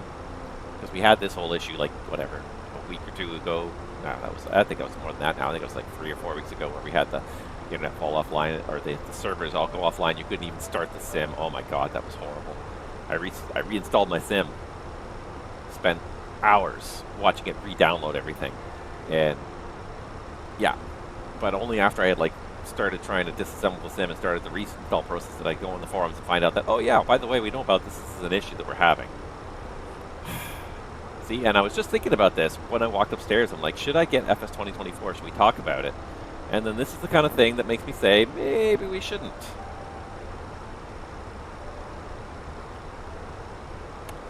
Maybe we shouldn't.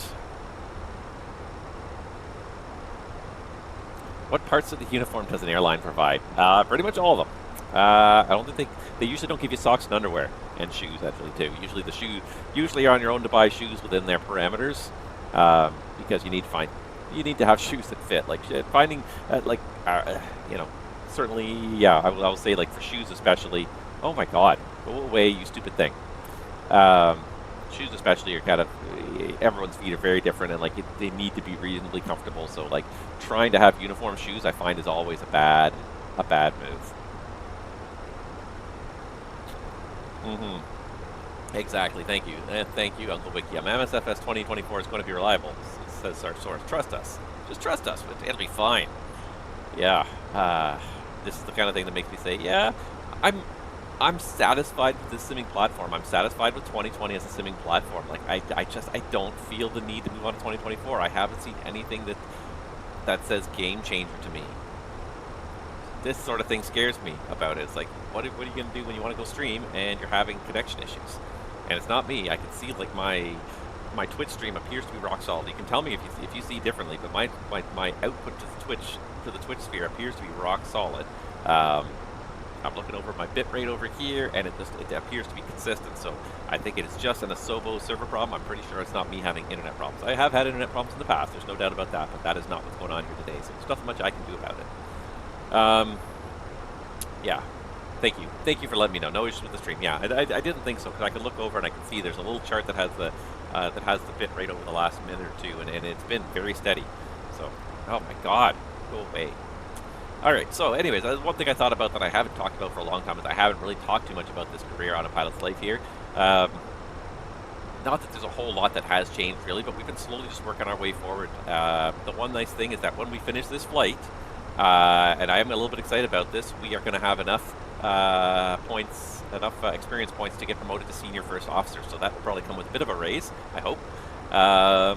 Yeah, we are 4987 out of 5,000, meaning less than 13 more points. So by the end of this flight, unless I pretty much plowed into the ground, we're going to have enough points to become a senior first officer, hopefully with a commensurate pay raise. Our bank balance has been increasing slowly, $3,200, almost $3,300 now. Right now, my current savings is, I'm saving up $4,000 because I want the type rating. I want the type rating for the 777, and then we can go fly the 777 around. And I might even be able to do that now. Just recently, FS2 Crew has released their first PMDG 777 SOP pack. So you can now fly the FS2 Crew in the 777. So I haven't bought any of these things. I did buy some training. I did get some extra situational awareness. I probably should at some point get some financial education here so I know what I'm doing here. But really what I want with my money is I do want this 777 type rating, $4,000 for the 777 type rating. So I think that's going to be the next thing I spend my money on. I think that'll be fun to fly that 777 around, because that's a good airplane. The only thing is I'm probably not going to do long flights with it. I'll probably still do domestic type flights, because I just don't. I've done enough 6 to 8 hour streams in my life. I just don't have the I don't have the push for them anymore. So, but I would like to fly the 777 and fly that on stream. I think that'd be fun. So there's some other stuff here I can do to kind of increase my income, but like you gotta have a lot of money just to increase your income to begin with. So we're really kind of struggling here. I'm not one of these people, and again, like every single stream, if I took some time outside of the stream sphere to go and, you know, fly some pilot flights, I probably could have a lot more money. But because I just, you know, I do it once every 2 weeks or so on average, and I only get a couple $100 every 2 weeks on average, I'm just not accruing wealth very quickly. But not that I feel a need to. Most of this is just income credited. On the last flight we did down to Palm Beach got me $133. The rest is just polls for their Saturday night tours, which I wonder how they're going. I haven't participated in them. I'm not around on Saturday nights usually, so that's not my thing. Scheduled events. Random flight event. FVRG to FAOR. I don't even know what those are. Robert Gabriel Mugabe International Airport to Johannesburg. Tambo International Airport.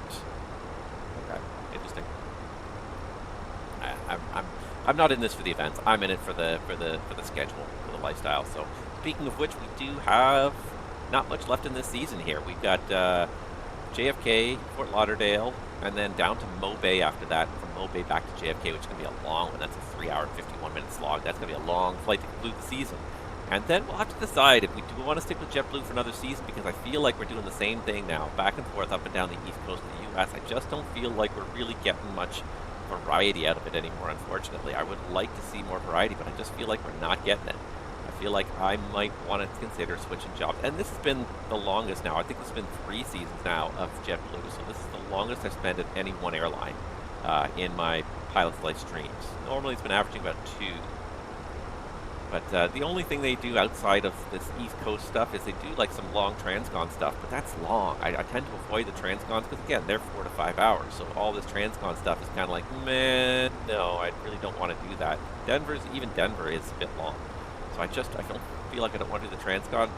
One thing I'm surprised we haven't gotten more of is like Caribbean flying. Like we've gotten, it's just up and down the East Coast. Florida to New York, Boston, and back seems to be like 80% of what we're doing in this. So I may try and generate some more,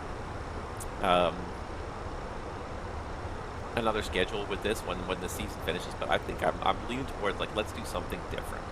And I may even do something like very different. If I can find someone who's willing to pay me a lot of money. WestJet wants me to work for them for $54. I did already work for WestJet once on a pilot's life, but I might do it again. I've been flying the 320 a lot. Maybe it's time to go and take the 37 out for a few laps around the patch. That's not a bad job offer. WestJet, very Canadian. We're going to do a lot of Canadian stuff, but yeah, there's some good airports in Canada. And then they don't do as much American stuff. They do a lot of Canadian and then like a lot of Mexico and Caribbean stuff as well. Even Hawaii, but yeah. I don't know.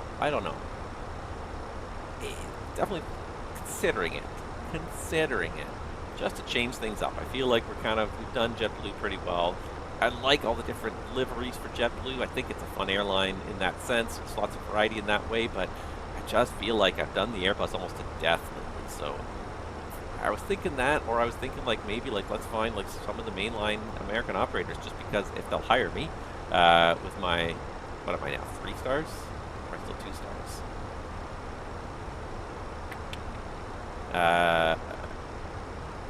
Am I just considered 2 stars at this point as a pilot?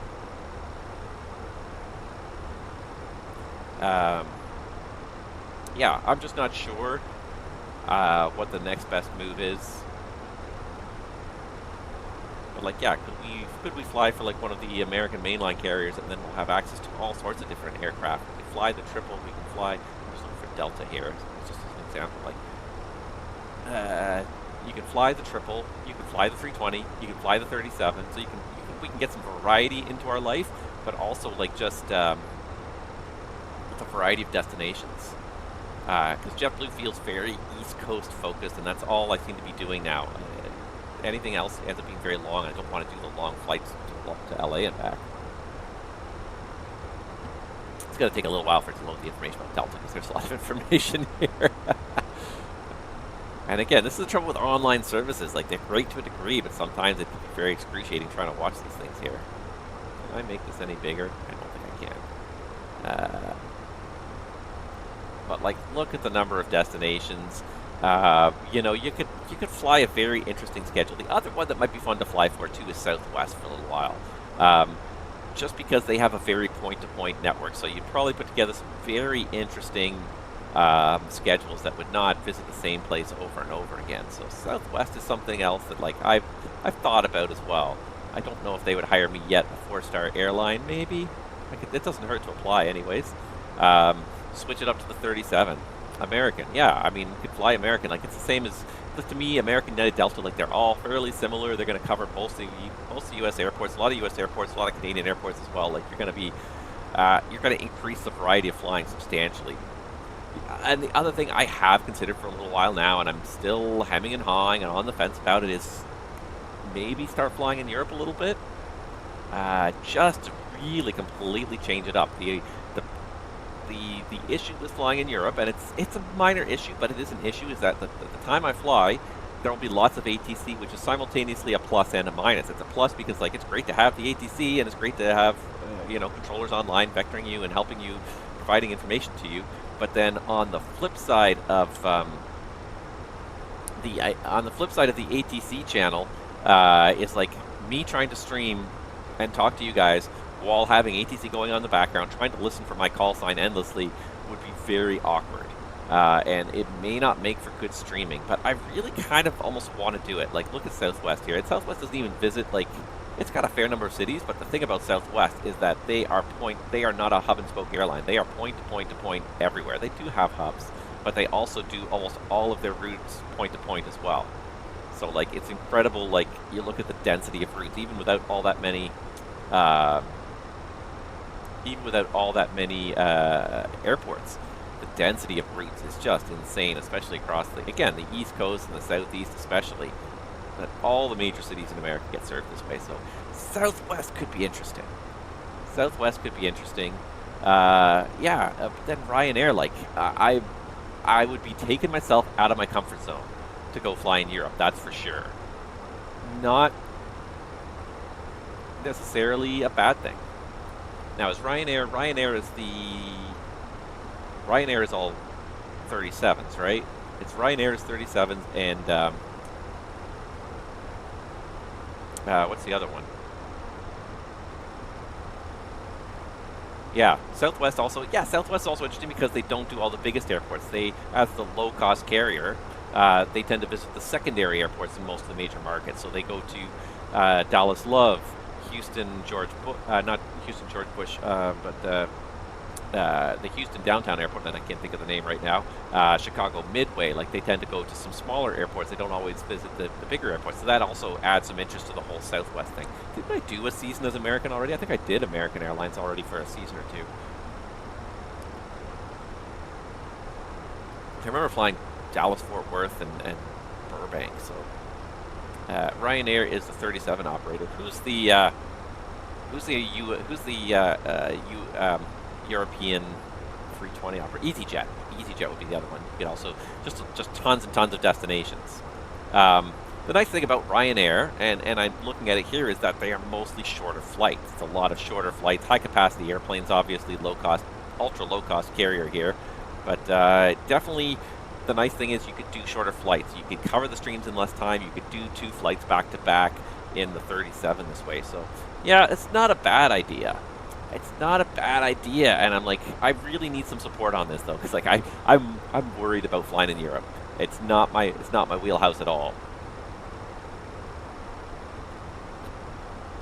Maybe it would be an interesting change of pace though. Look at this 394 airplanes. Just an insane sized airline with nothing but 37 flying around Europe.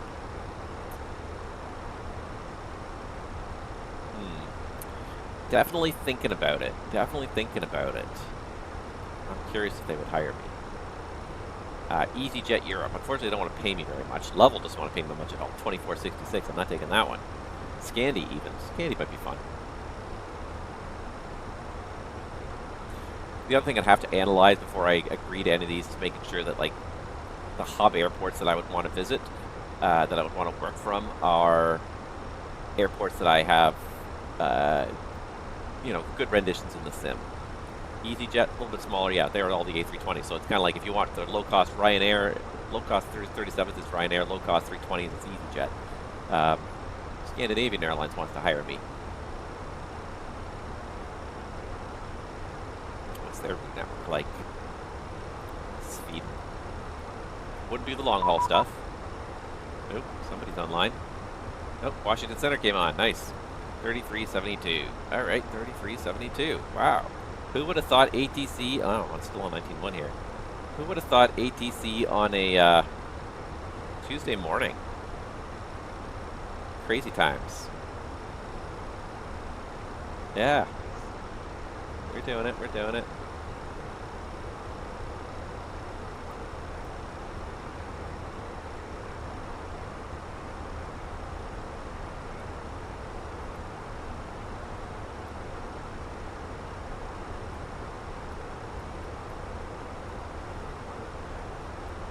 Washington Center, JetBlue 154, flight level 350.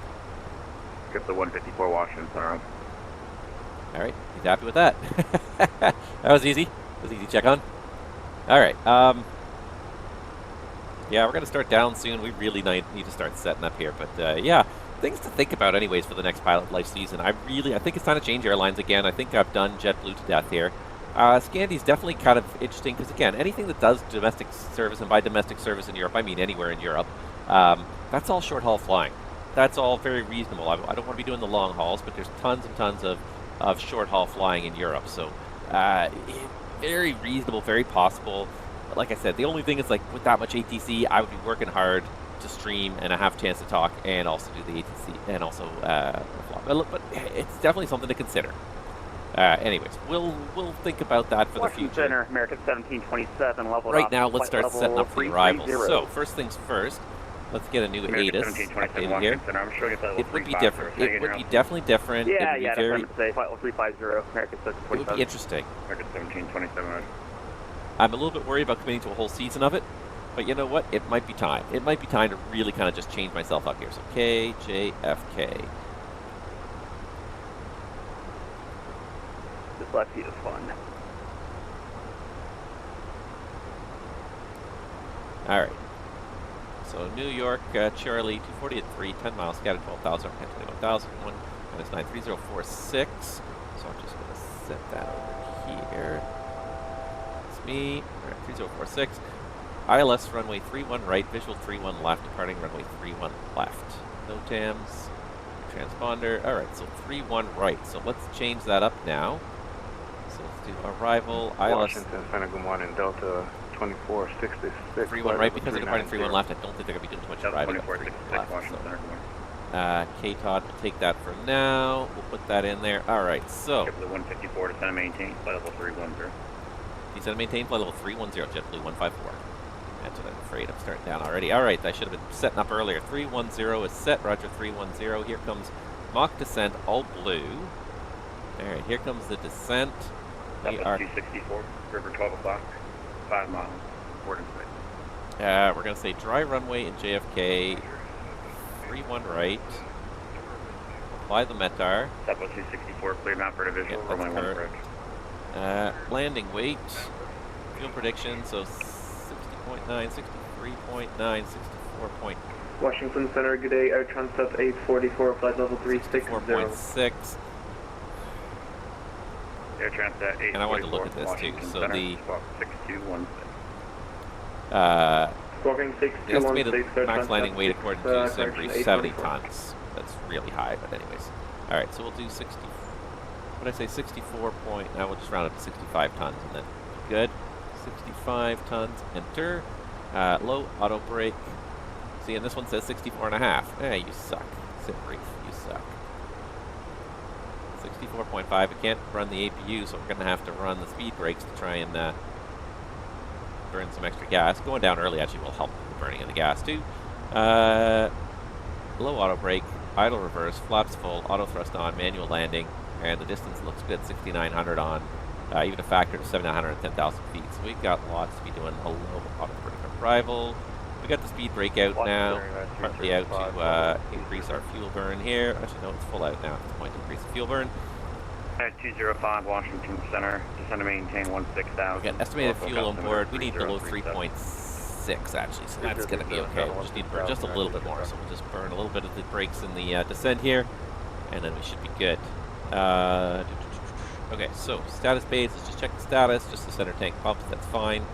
And let's see here, elevation looks good at 0 feet, speed brakes flashing at me, that's fine. Got power against the brakes, it's fine right now.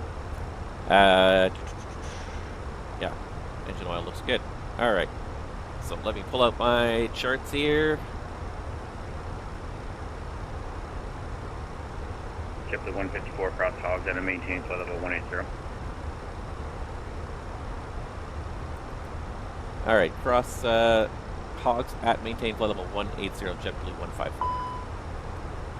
Alright, speed brake still out, that's fine. Alright, insert that altitude constraint. 264, runway 1 clear to land, 1 recalculate. Alright, so let me just set 180 before I forget. 180 set, roger 180. And, alright, flight control, speed brake still out, clear flight control, status, no change status, new status, ECAM actions are complete. Alright, yeah, we're just trying to get the fuel burn just a little higher, 3.6 for the arrival, so that's good. Okay, okay, so let's pull out our charts. United 305, expect the ILS, runway 5 approach. Pull out our charts here. So we got Sea Isle. It does say hogs expect at 180, so we've got that in there now. And then Cameron expect 11,250. United 305, expect the ILS, runway 5 approach. Alright, so let's put that in there as well. Cameron, speed constraint 250 knots and 11,000 feet. So that's all in there. So now we've got 2356, contact New York Center, 125. Sea Isle, boat and hogs with the restriction, Pansy, Cars, Cameron. I'm just looking at the plate here. Yeah, that's all it. And then after that, it's 12532, 2532, spec vectors. 2356. So after that, it's got a direct KTOD on there right now. Check for the 154, contact New York Center, 125.32. New York Center 12532, JetBlue 154. Guess I should have set up for this arrival a little earlier, but whatever. We'll get it done. We'll get it done. Just too busy talking.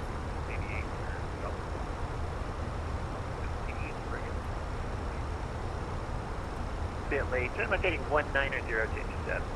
Yeah, this guy's always on the mornings. I like him. He seems to always know what he's doing. In 2071, 6 miles from Greco, going to maintain 2,000 until established. Cleared ILS 22 approach.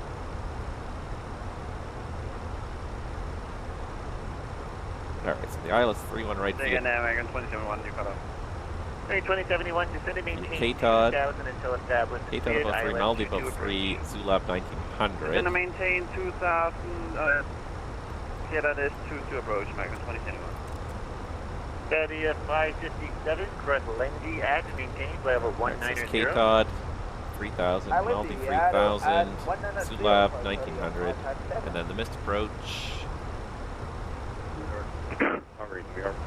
1800, climbing left turn to 4000 outbound on the Gordy 207 radar to Mufa intersection. 2811. Straight ahead to 1800, climbing left turn. Thank you, sir, and we will report back. 237, intercept 207. That's it. New York Center, hello, it's JetBlue 154, 296, descending, flight level 180. JetBlue 154, New York Center. Cross Cameron out to maintain 11,000. Kennedy altimeter is 3042. Alright, cross Cameron at maintain 11,000 on 3042, JetBlue 154. New York Santa, good morning. Alright, so still got the speed brake out. Flight level 350, there, Coke. So Fuel on board at landing 3.8, and we need 3.6, so... American 2071, wind 220 at 5. We're actually somehow making gas on the way down the hill, somehow. American 2071. Helicopter Echo Golf requesting landing at West Sorted. Okay, Before the takeoff off, landing at the helipad will be at your own risk. let's see here. Okay, so continuing with the setup here, 111.5 IRTH 314. IRTH 111.5 314. All right, that's in there. Prog page. JFK is 120 miles away. Cheapest primary nav accuracy is high. Descent. Want to do 0.76. Slant 3. And United United 3 road, sorry, you'll have to disconnect, but back to the service today, good day. Roger. There we go. That'll transition to slightly lower speed. And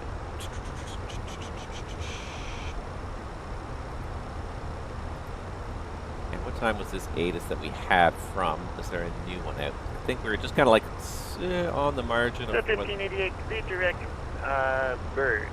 So it's Bravo, Yankee, this was Romeo, at 1551, so yeah, so there's a new one. That's why the altimeter setting also changed. So let's get the newest data, just so we're working with the best data possible. KJFK.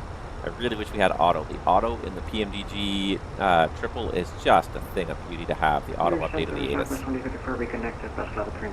Just a beautiful thing to have. Alright, there's ATIS.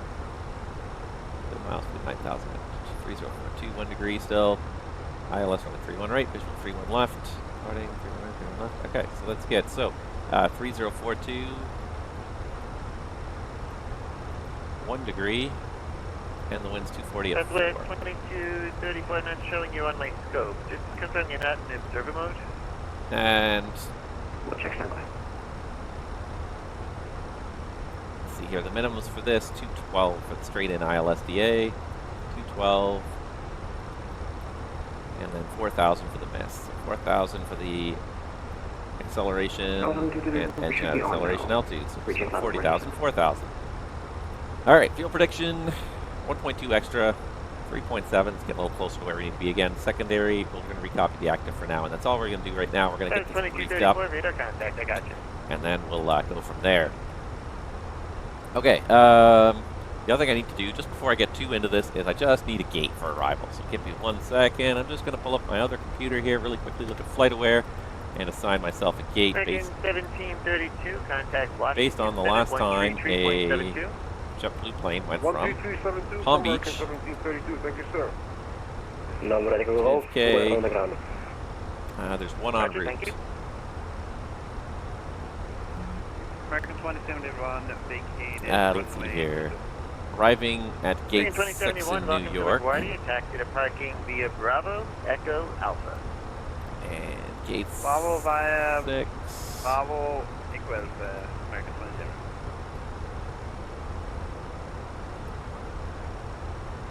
So we're going to call it gate 6 at Terminal 5. So it's 2234, contact Cleveland Center now, 119er. That's where we're going to go. It's gate 6 at Terminal 5. Alright, so, technical status of the airplane. Other than the APU and up, Flight 1778, First Beauty, no big issues. We're going to have to make sure we get ground power established before we shut down. We'll shut down engine 1 at the gate and then wait for ground power before we shut down engine 2. No TAMs, that was the other thing I was going to look at too.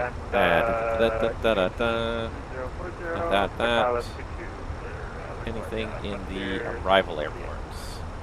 749er Alpha Whiskey, descend and maintain 7000. JFK, all Ficons are wet. Yeah, okay.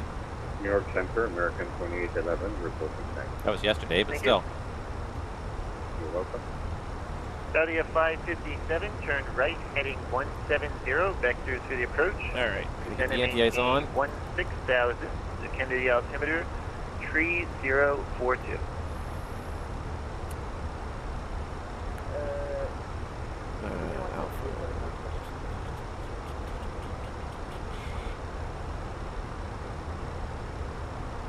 So 2356 for its news out and maintains level 270. Road news, I mean, that's level left, 270. left. Certain minimums. EA 217. It's going to maintain 16,000. The Kennedy altimeter 3042. Alright, so we gotta go 217 feet on the ILS DA.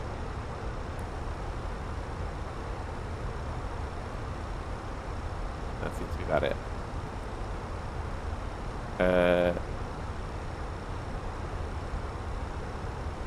And I got a higher one. No, that's 3-1 left. 3-1 right, 217 appears to be it. Alright, so let's go ahead and adjust that properly. 217. Really should be doing this before we start down. 217. There we go. Alright. So, the technical status of the airplane besides the APU and up and note downs, we got the 217 in there, so we got all that covered off. Speed brake still out, that's fine.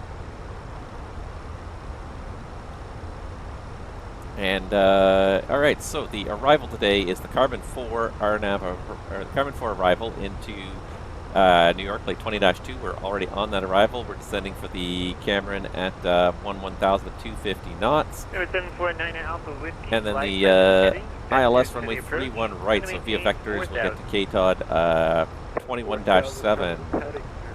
Loc IRTH 1115, 314 the inbound course, Sulab 1900, the ILS DA 217 for the note down. Missed approach is published or is otherwise advised by TC top altitude 4,000, 2,900 feet to the MSA over Manhattan to the northwest of the field. 3-degree glide slope, Pappy's on the right, MLSR lighting system, it'll be convenient left turn off the runway, and then we'll go to gate 6 on terminal 5. So hopefully I can figure out how to specify that with GSX, but it's going to be a left turn, probably going to be around the Whiskey Victor, or the Whiskey Whiskey, maybe Victor intersections, and I expect we're going to double back on Alpha over to Foxtrot entry. That's about it. Let's see here. All right, there's transition, so 3042 inches.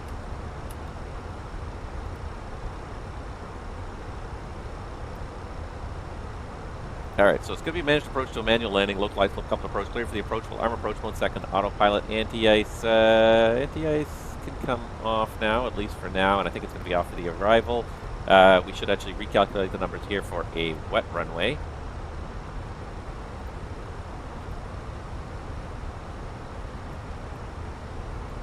Doesn't even make too much of a difference here because the low auto brake doesn't kind of works the same on dry and wet pavement.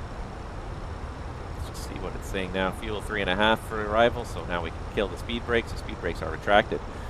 Yeah, we got auto brake low. We'll do max reverse initially. We'll back off the reverse once we're sure we're decelerating and config full for landing. RadNav is auto tuned for the arrival. The fuel prediction is showing 0.9 extra, about 28 minutes before we have to go off to Philly. Philly, Philly we've already passed, but it was forecast to be VMC. It's back there somewhere anyways. And then Table 154, you can expect the ILS 31 right into Kennedy. letting the ILS 31 right for JetBlue 154.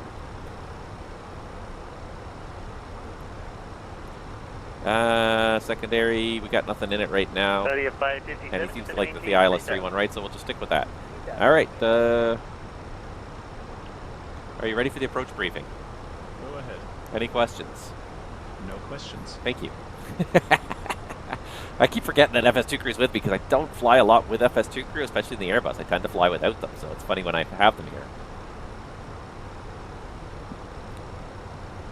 Alright, but we are doing well here. We're making good time. We're actually going to be early, if anything. 17:33 is the shown touchdown time now, so now we're going to be early to the gate. That's crazy. We made up enough time. We left 20 minutes late. We got a good wind behind us. It's not so bad now, but I don't know if you guys noticed in cruise, but we had a pretty solid wind from the tail on the left side, so it definitely made a difference. Alpha Whiskey, turn left heading 040. Left turn 040. I'm just looking now to see what the ATC is like in Europe this time of day, because yeah, I mean, you wouldn't necessarily have it all the time, but you'd have a lot more of it. You'd definitely have ATC for a good portion of the day. Alright, now we're back in the clouds, anti-ice back on. So the 2356, contact Boston Center, 134.7. Assuming there's no tower. 134.7 for both the 2356. Have a good day. Philly Tower, yeah. New York Center all the way to the ground by most of it.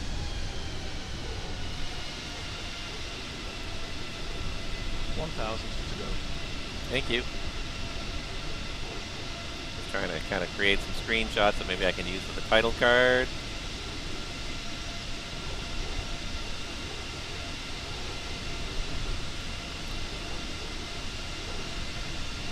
something interesting. 154, flighting 040, vectors for the approach. Sorry, say the heading one more time. 040. Heading 040, JetBlue 154. Wasn't listening at the point in time. All right, so there's heading 040, open descent, alt blue. We're on vectors for the approach, which means we can do a their speed alt star at 11,000. We'll just go direct KTOD with the radial in. 22 heavy, New York Center, wind 240 KTOD with a radial in of clear for takeoff. what's it, 314. That should give us a nice radial in there. Nope, of course, I'm doing it Number wrong. 749 Alpha Whiskey, then maintain That's the radial out. Radial in, 134. There we go. And then we got nav blue, disarm the nav again by pulling heading one more time. Heading 040 alt, and we are ready.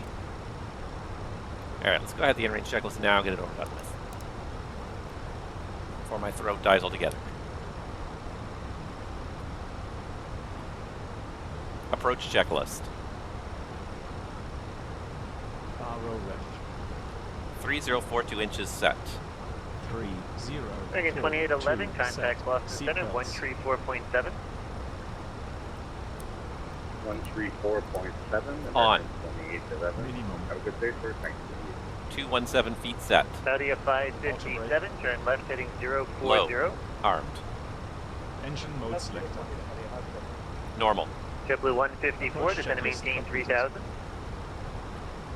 Descend 3,000 at JetBlue 154.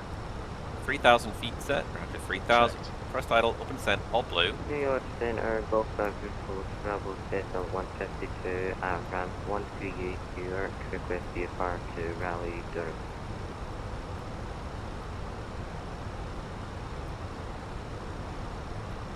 Golf Bravo Uniform, Hotel Bravo, New York Center, you'll stay through Bravo airspace. Retain VFR at below 2,000 till outside of the Bravo. Departure will be with me, squawk 7167.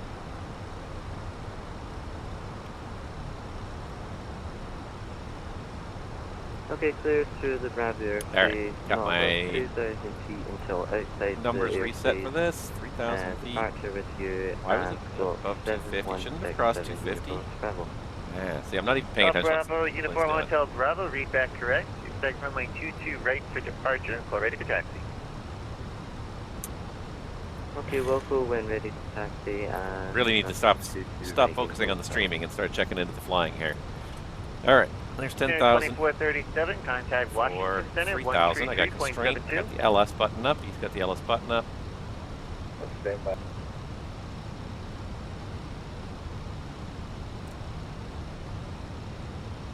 I had the weather change. I'll send the frequency again for 2437. Yeah, 2437, Washington Center, 133.72. 2372, that was 2437. Speed breakout because we're just not going down because for some reason we were accelerated American again. 2811, contact Boston Not Center, sure why we accelerated. 134.7.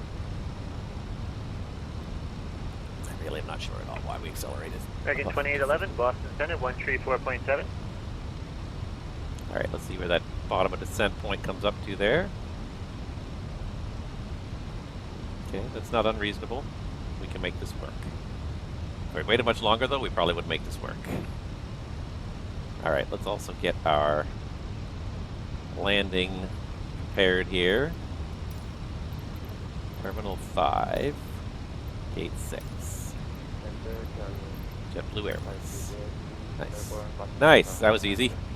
That's the INI builds. They have it all organized. 522 Heavy, New York Center. Climb maintained 1,000, 11,000. All right. I'm going to stow the speed brakes and see where that puts our level off point here. It seems reasonable now.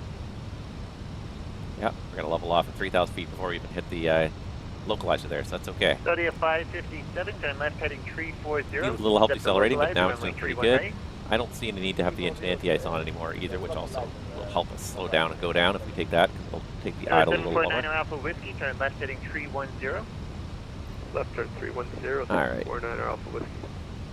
Saudi 557, you're 13 miles from Zulab. Going to maintain 3,000 until established. Cleared, ILS 31 right approach.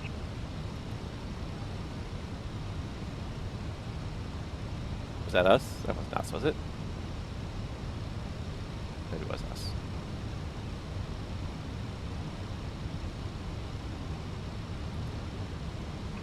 Study 557, maintain 3000 until established and localized. Complete ILS 31 right approach. Maintain 3000 established, please ILS. I see Saudi out down there.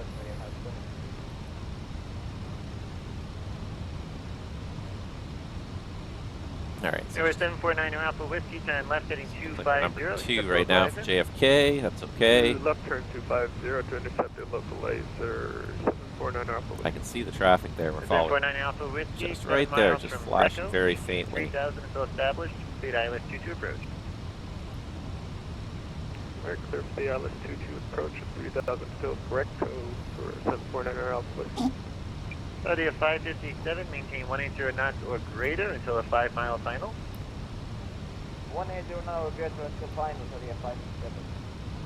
Double 154 at 3000, reduce speed to 210. At 3000, speed 210, JetBlue 154. Alright, leveling 3000, we're going to reduce speed to 210. I'm going to jot that down on the scratch pad because that's the best way to not forget things. I'm going to have to ask a second time for the same information.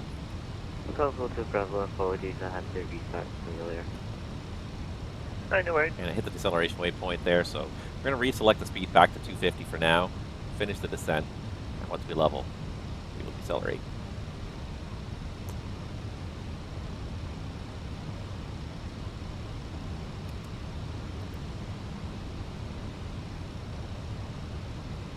It's snowy up here in New York, that's for sure.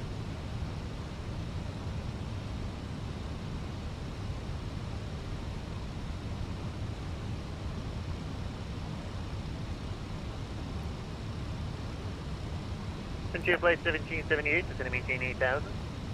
Not 8,000. Alright, definitely got some room to level off and decelerate a bit. 749 Alpha Whiskey. Get a little nervous and Wind getting a little 220 at close. 5, runway 22, clear to land. So let's just get the speed break out and start increasing our descent a little bit here. Hello, American 93 Heavy, passing 15,000 to 9,000. 93 Heavy, New York Center to Philly, altimeter Yeah, 3040. I know. It's going to be snowy in New York too. The system's moving that way. You see it on the radar. Okay, Right, there's 4,000 descending 3,000. I'm going to start to slow down now, little by little. 557, looks like you're lined up for tree 1 left. I'll just clear to land 3-1 left. You're 557, the wind 240 at 4, runway 3-1 left, you're clear to land. Oh, shit. I'm giving lesson. I'm talking about what's good in. Check heaven. We can do 2-1 left. Double 154, turn left heading 340, join the 3-1 right localized. Heading 340, join the 3-1 right localizer, JetBlue 154. Alright, heading is 310, join the localizer, so there's loc armed. Maintain 3000 until established, cleared ILS 31 right Flaps. approach. Flaps 1. Speed checked. Flaps 1. Speed, alt star, loc Double star. 154, continue to left turn heading 280 to join the localizer. And JetBlue 154, we got the localizer captured. Thank you, JetBlue 154. Once you're established, you'll have traffic off at your 11 o'clock, about 6 miles ahead. They'll be landing in parallel. Alright, traffic's on the TCAS. We had them in sight earlier, JetBlue 154. Passenger 522, proceed direct, happy. Alright, still the speed break now, we're slowed down. Alright. Passenger 522, direct, happy. No change status, remove status, remove status. It's kind of wishy-washy across the localizer a little bit here, but she'll get there. Golf to Bravo, ready for taxi. Golf Bravo, Uniform Hotel Bravo, runway 22 right, taxi via Zulu 5, Zulu. Okay, taxi, runway 22 right via Zulu 5 and Zulu Uniform Bravo. New York Center, American 1727, flight level 280, descending 180. 54, wind 240 at 4, runway 31 right, clear to land. Alright, 3-1 right, clear to land, JetBlue 154, and speeds are discretion okay? Yep, speed is yours. Thank you. All right, speeds our discretion. I'm going to start slowing it up now. Maintain 11,000. Kennedy altimeter. He said we're clear to land. I think he said we were clear for the approach earlier, but I think we got lost in that conversation. So I've got glide slope to look after autopilot 1 and 2. All right, I'll give it speed 190 selected for now. First zero with you at 8,000. Glide slope star, missed approach altitude. Oops. 4,000 feet set. Your center, fuel flight 181. Departing speed over 303. All right, let's go speed 180.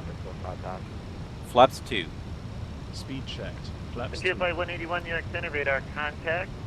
Proceed direct Glide slope. Woodstown, it's Oscar Delta. I'm going to maintain 12,000. 12,000, proceed direct. Sitting like a normal position for this, but it's a little more comfortable this way. Frontier Flight 1778, flight present heading, vectors for the approach. Gear down. And maintain 4,000. Flight Gear present down. heading down to 4,000. Flight Frontier. Speed's managed. Checked. Delta 1588, contact Washington Center, 133.72. 133.72, we'll see Delta 1588. Flaps 2. There, Speed Center checked. 50 for zero Flaps with 2. you at 8,000. That's where we already did flaps 2. FX All right, there's Zulab, 1900, Mr. Approach altitude 4,000 feet set. Flaps 3. 6,000. Speed The checked. Allentown Flaps altimeter 3037. 3037, climb and maintain. This is what I talked about. 6,000 meters You right can't decelerate if you're going too Challenger fast. 522, It's very hard to contact decelerate on Boston these Center, approaches if you're going too fast. We're going down at 1,100, 1,200 feet per minute in order to keep up with the slope. Flaps full. Speed checked. Flaps full. Boston Center on 134.7. Landing checks. 13.47. ECAM Nemo. Landing, no blue. 34.7. Alright, just make sure my Checked. Checked. controls are where they need to Audio be. 557, welcome to Kennedy. Right We are clear to enable, land. contact ground 121.9. Why are we back on speed 1 left? Sorry. Why are we accelerating? 1,000. Flaps full. Speed checked. Oh, good. Flaps Max full. 93, turn right heading 340, going to maintain 3,000, vectors for the approach. Right heading 360, descend maintain 3,000, and exit for the approach, Mega 93. I hate FS2 crew sometimes. Why did he put the flaps back to 1? Frontier Flight 181, contact Washington Center, 133.72. 3372, Frontier Flight 181, temporary help. Flaps full. Speed checked. Flaps full.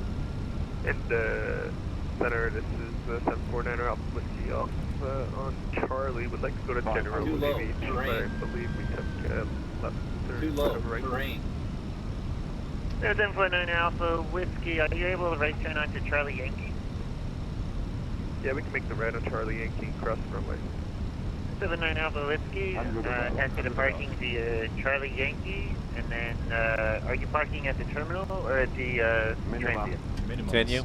Transit Checked. parking for Alright, back to the parking. Charlie Yankee, Bravo, Bravo, cross runway 22 at Charlie Yankee. Charlie Yankee, Bravo, Bravo, cross runway 22 Charlie Yankee, 749er Alpha Whiskey, thanks. Spoilers. Okay, Reverse go. screen. Photo, Descent. Bravo, ready for departure.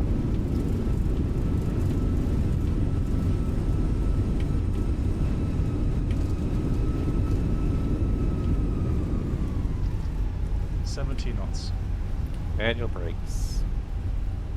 Golf Bravo, Uniform Hotel Bravo, on course departure approved. Wind 200 at 6, runway 22 right, clear for takeoff.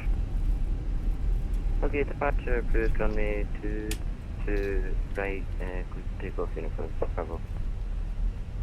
Table 154, welcome to Kennedy. Contact Kennedy ground 121.9er. All right, ground 219er, thanks for the help. JetBlue 154. Select 121.9 on COM 1. You're an idiot.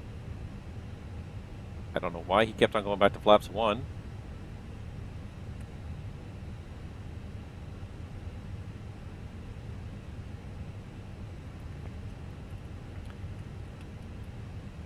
Kennedy ground. JetBlue 154, clear 31 right on Alpha, going to Terminal 5, Foxtrot entry. JetBlue 154, Kennedy ground, taxi. Left turn Victor, left turn Alpha to the ramp.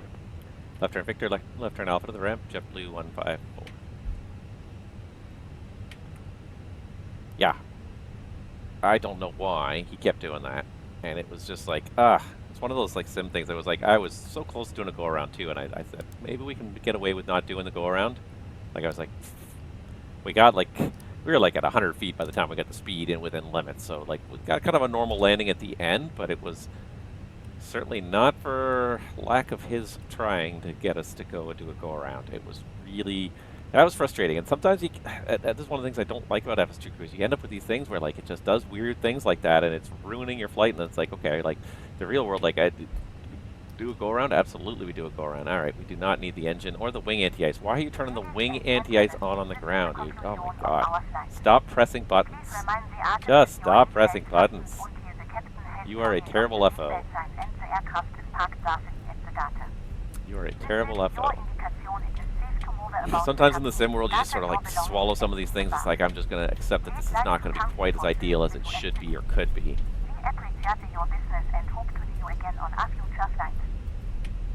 But very, very frustrating to try and deal with FS2 Crew some days.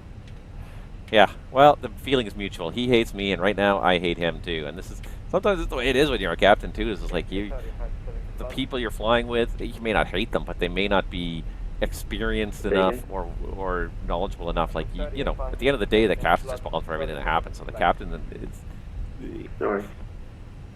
The captain shouldn't have to be a babysitter. People who sit in the right seat should be fully qualified airline pilots, but sometimes that's the way it happens. Sometimes you end up being a babysitter, whether it's because they're inexperienced, maybe they're just having a bad day, they're fatigued, and whatever else. But information Delta. We already got our clearance from New York Center, and we're now ready for start and push. But yeah, nevertheless. I'm sorry, what was your call sign again? Horizon 4165. Horizon 4165, thanks for the clarification. Push and start at your discretion. Call me when ready for taxi. Roger that, push and start at discretion and call you back for taxi. Ended up pulling out not a half bad landing, but it was just for confirmation, despite the FO, not with his help, that's for sure. Push facing east or southwest? Yeah, fortunately the speed dropped off with the full flaps pretty quickly, and I was able to get it so under control to the point where we could land at normal speed. The ramp sounds controlled. You can push how you'd like. Roger that. Frustrating. Frustrating. And this is the world you live in sometimes with the sim, though. Like, things don't always work the way they're supposed to. GSX is not going to like marshalling us onto the gate and trying to hook up ground power with an engine running. They definitely didn't like the push. GSX definitely didn't like the push back with one engine already running. Alright, so gate 6 should be down there, kind of on the main part of the terminal. Small amendment to your flight plan, further away. The flight plan listed in your PDC, please. Yeah, copy. Alright. So make the right turn here in Foxtrot. And over to the gate. I think I see down there some people hanging out. Let's just go in here. Oh boy. New York controllers must be online because all of a sudden airplanes are just spawning left, right, and center. Alright, so it looks like he's pushed back, so I'm going to take the outer lane since he's pushing back, and hopefully he's going to control how far back he pushes. And it looks like he's got GSX turning him, which is good. Perfect. There's an inner, there's an outer lane. I like it. Wow. It's busy. It's also tight here on this lane. Like, honestly, like, it feels like our wingtip is going to hit stuff there. The wingtip I don't think is actually over that white line, but boy, it feels like it's tight. And then I got the dash over here pushing. Oh my god, it's hilarious. Okay, so which of these is gate 6? I might need to just pull up my chart here for a second and just check which of these is supposed to be gate 6. So this is gate 6 here. Gate 6 is kind of right here. I think it's this one right here. So there's two that kind of, yes, I see the 6 now there. Why do I not see a marshaller? Okay, so we're going to go ahead and get the lights off. Anti-ice is off, the accumulator is good, and the weather radar is off. Why do I not see a marshaller? Is he in the building? He's probably in the building, isn't he? Fridge. Normally I try and set the stuff up in advance, and yesterday I just did not have the time. I was doing a bunch of other projects around my house that I haven't had a chance to get around to. Yeah, this is definitely the right gate because there's the GSX ground crew there, so we just need to... We're just going to have to self-marshal here.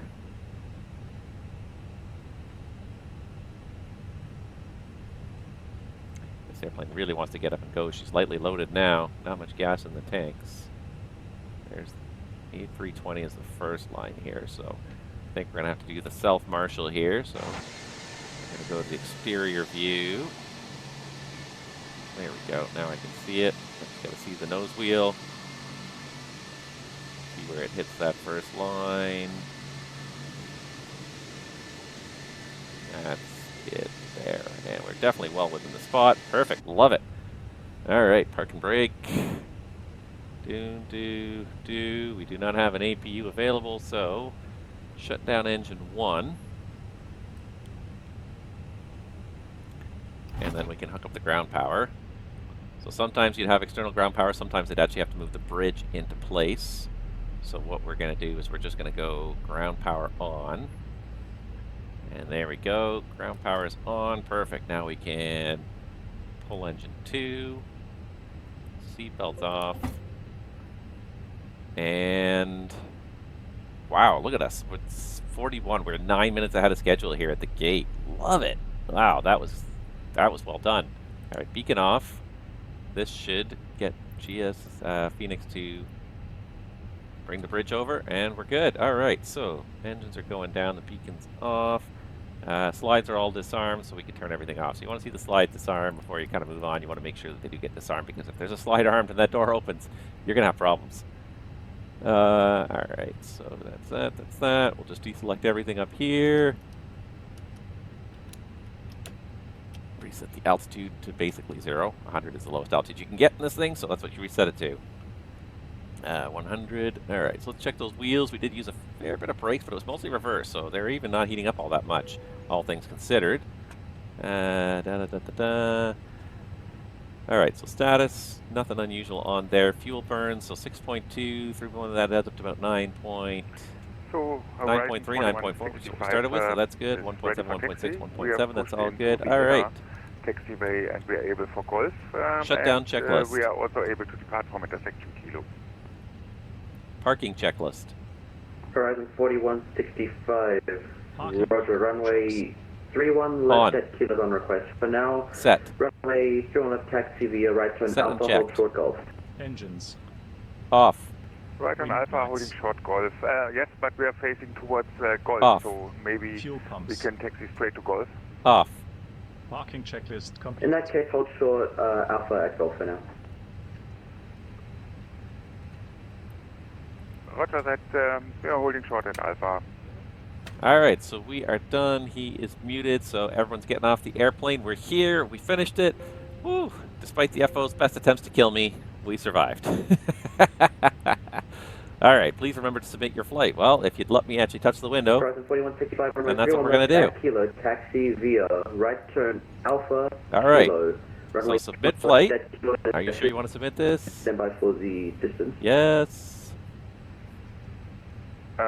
It's thinking, yeah, it's crunching numbers, it's calculating. Despite the FO's attempts to kill me, we're going to have an okay score and we're going to get promoted. We are taxiing now on the inner taxiway at Terminal 5 towards to golf. Thinking about what the next flight is. The next flight is back down to Fort Lauderdale. Congratulations, you're promoted to Senior First Officer. You can view your new contract via the link on the dashboard page. So what's my salary now? Runway 31 left deck. I want to know the big money. Show me the big money. $61 an hour. Nice. Next pilot rank is captain at 10,000 points. That's twice as many points I've earned so far flying. So it's going to take a little while to get there, but that's fine. I'm not in a big rush. Let's see here. Let's go to the logbook. I just want to see how we did on that. 98. Not bad. What did we lose points on? Speed stability on final? Landing rate. Lost 2 points there, minus 329. It didn't feel terrible, but definitely because we were trying to, like...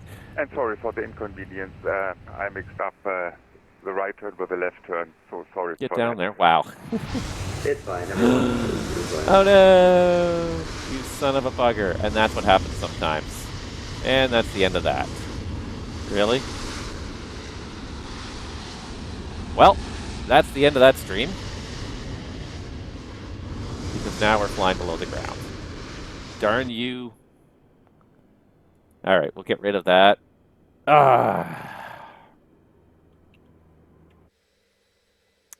Now we are like somewhere like 500 feet below sea level. Well, anyways, that was interesting. And that was all because I had scanned the camera for a split second. I went to the, I did the drone view. And because the drone was still living back in South Florida, in the time it took to get back, it unloaded New York and then reloaded it.